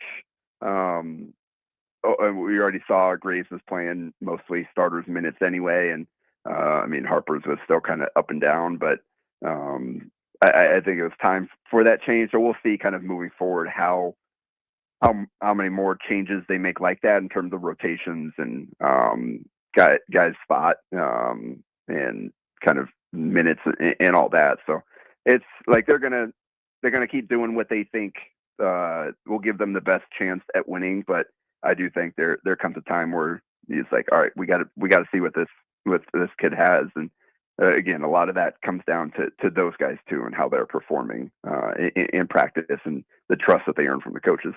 What are your thoughts ahead of the matchup with Georgetown, which is doing a Nebraska impression with 7 straight losses followed by 3 straight wins? Yeah, they're certainly playing better, and that obviously the first round with Creighton, that was a tough one. Yeah. They losing by a barely, frame. There's like an evil cackle over there. Yeah. Yeah, they barely escaped that one, and now this one is at their place, so you're not going to have the home crowd behind them, and it's a tough matchup with those 2 7-footers playing at the level they do. You've got Malik Mack, who's playing well and has been there for a while. It's a tough matchup, so Creighton's going to have to, and even beyond the stuff that we know that they're dealing with, I don't know that Creighton's totally healthy, so that could be an issue as well. Maybe some illness going around a little bit. So yeah, it's not a great spot to be in. They're going to have to dig deep and find something. They're going to need to have some guys really step up and carry the load, because Georgetown is not as they're better than they were the first time Creighton played them, and they barely escaped in that one. Hey, do you think Cooley will ever really get it going there? I don't know. It's I think certainly better than it has been. Like they've got some pieces there. They weren't horrible. They're definitely better than they were when he took over. Yeah, they're making progress, and he finally got that Providence win. So maybe that was the turning point, and from here on out, they're just going to be good. Who knows? But yeah, he's assembled some pieces there.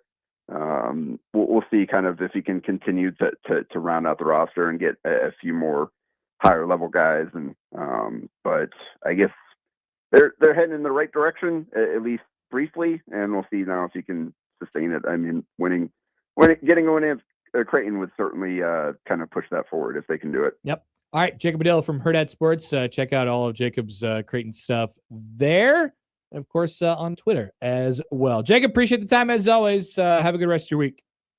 All right. Thanks, guys. Jacob Adela from Herd at Sports. Georgetown is like 10, 11 points away from being 15-7. So they have all these close losses. They lost by 3 to Creighton, 3 to Xavier, 2 to UConn. This is what they do every year, though. They did the same thing last year. So it's like there are some, obviously they're a basketball or former basketball power, but there's definitely some streakiness to how they play that just reminds me of last year from Nebraska. Okay. So you have these close, Nebraska's close loss to Michigan, where you keep a good team scoring down a little bit, but you don't do what you can do, that kind of thing. Save this topic for tomorrow.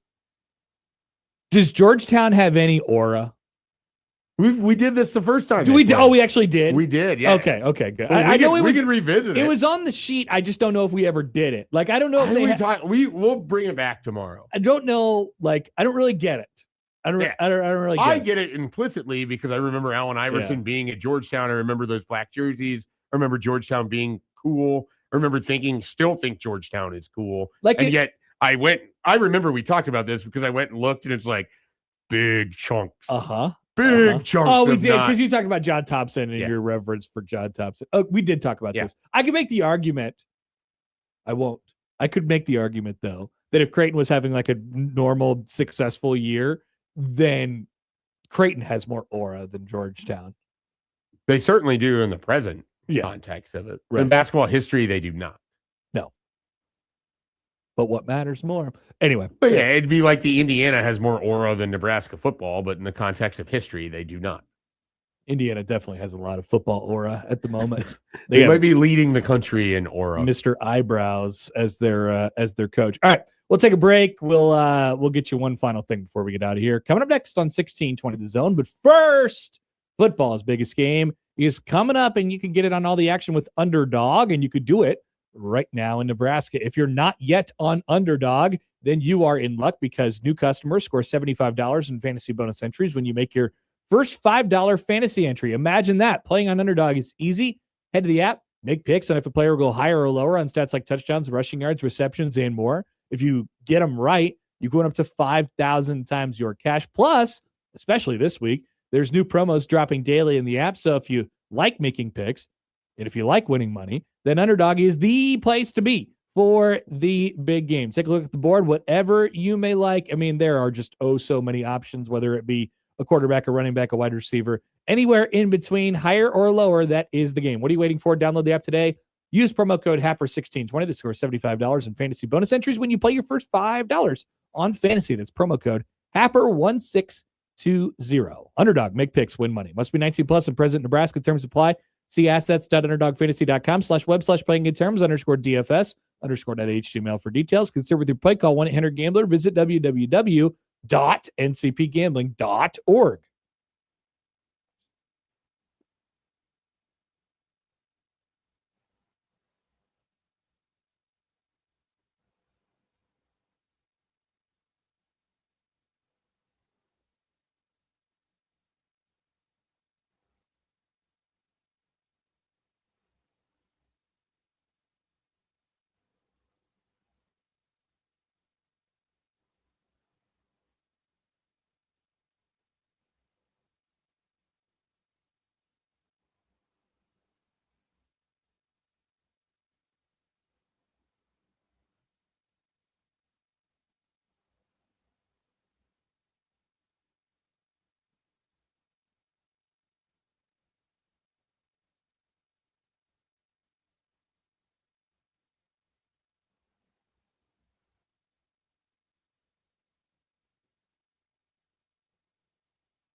Oh no.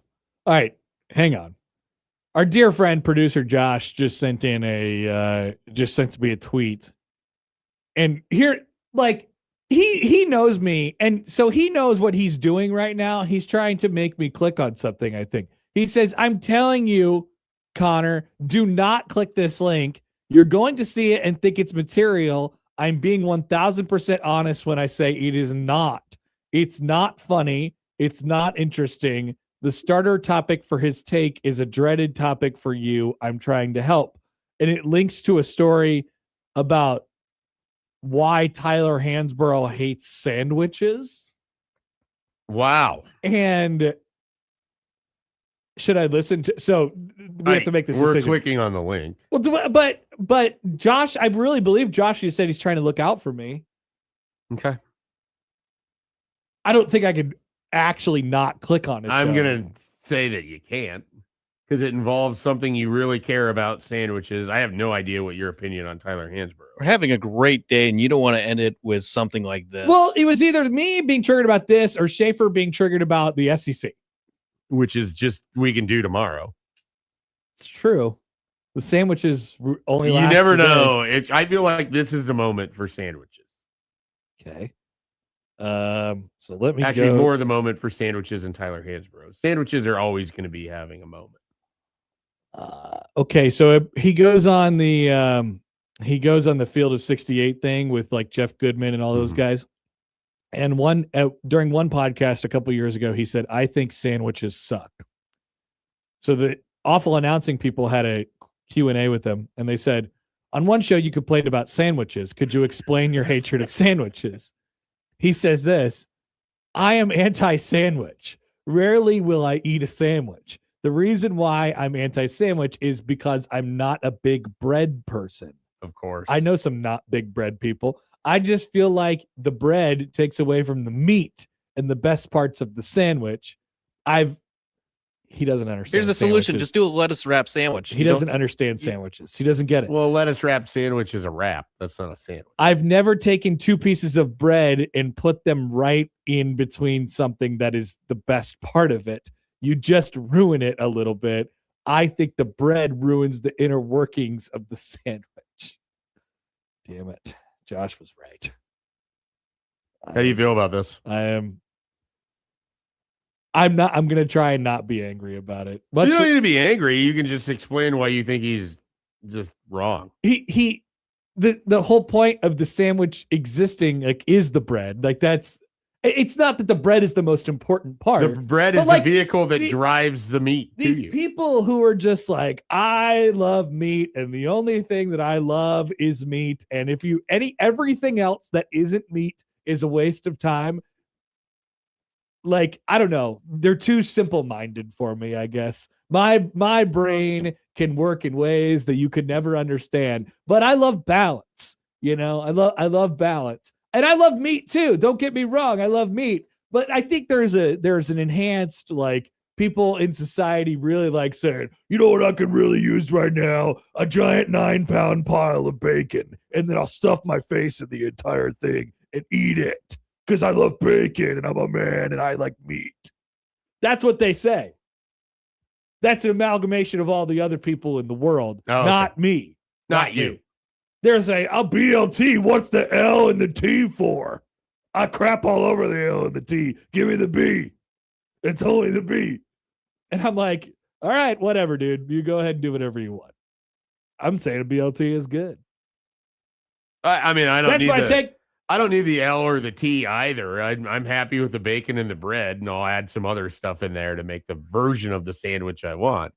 The reason I want the bread is the texture of it on top of I like the texture of the bread. It's not a sandwich without the bread. I like the crispness of it if it's toasted. I like the softness of it if it's not. I like the flavor of the bread if it's sourdough, if it's rye, if it's wheat, if it There's a reason why the bread's there. It complements the rest of the sandwich. If your only viewpoint is, meat. Well, I don't want the bread, it gets in the way of the meat, then you've just missing the forest through the tree. The whole purpose. Exactly. Thank you. I just got a text. Did you? I'm hungry. I do know some people who I was thinking of specifically who were, very much in the I only like meat category, not calling out anybody in particular. But, People feel like you've called them out. some people may have by proxy felt like I've called them out. Yeah, Mm. maybe, potentially. Got a couple tweets here, actually.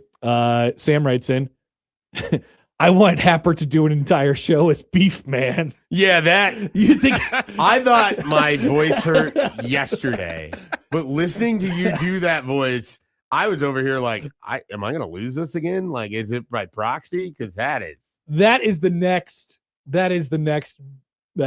bit, Beef Man. Beef Man. Beef. It is also doubles as a rant. It'll give me a rant gong. I think a little bit on that one. I will have to say, like, I would love to do an interview with Beef Man.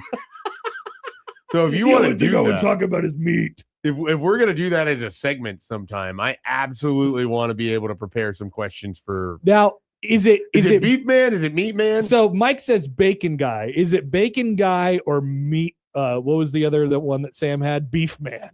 Beef Man is funnier. Well, is it Bacon Guy or Bacon Boy? No, Beef Man. I like Beef Man. You want Beef Man? I like Beef Man. Okay. I think it's better. Bacon Guy is pretty funny though. Your alias, Beef Man. Or Meat Man or Beef Man. Meat Man works for the alliteration of it, And which we I love always alliteration. love. It is But radio beef- after all. Beef is funnier than meat for some reason, but meat 'Cause encompasses it's more specific. meat But bacon encompasses is not more beef. things. Yeah, exactly. Alex writes in, Bacon Guy's blood pressure is chronically 160/95, and his LDL is probably over 190. Yeah, he just likes a big pile of meat. That's all he wants. I also just imagine whatever we're calling this, Bacon Guy, Meat Man, Beef Guy, Beef Man. Beef Man. For some reason, they're in a bro tank in this scenario. Yeah, they like And like lifting you can weights. just see the bulge like of their neck. Yeah. Just the veins that are popping. They would never there. appreciate the They talk in a way in which they thrust their chest at you the entire time. to have a big pile of beef and meat. Yeah. So That's my stereotype of what that person looks like. I had a great sandwich yesterday at Potbelly. I saw my dear friend Karen McGee there. I said hello. Karen's looking good these days.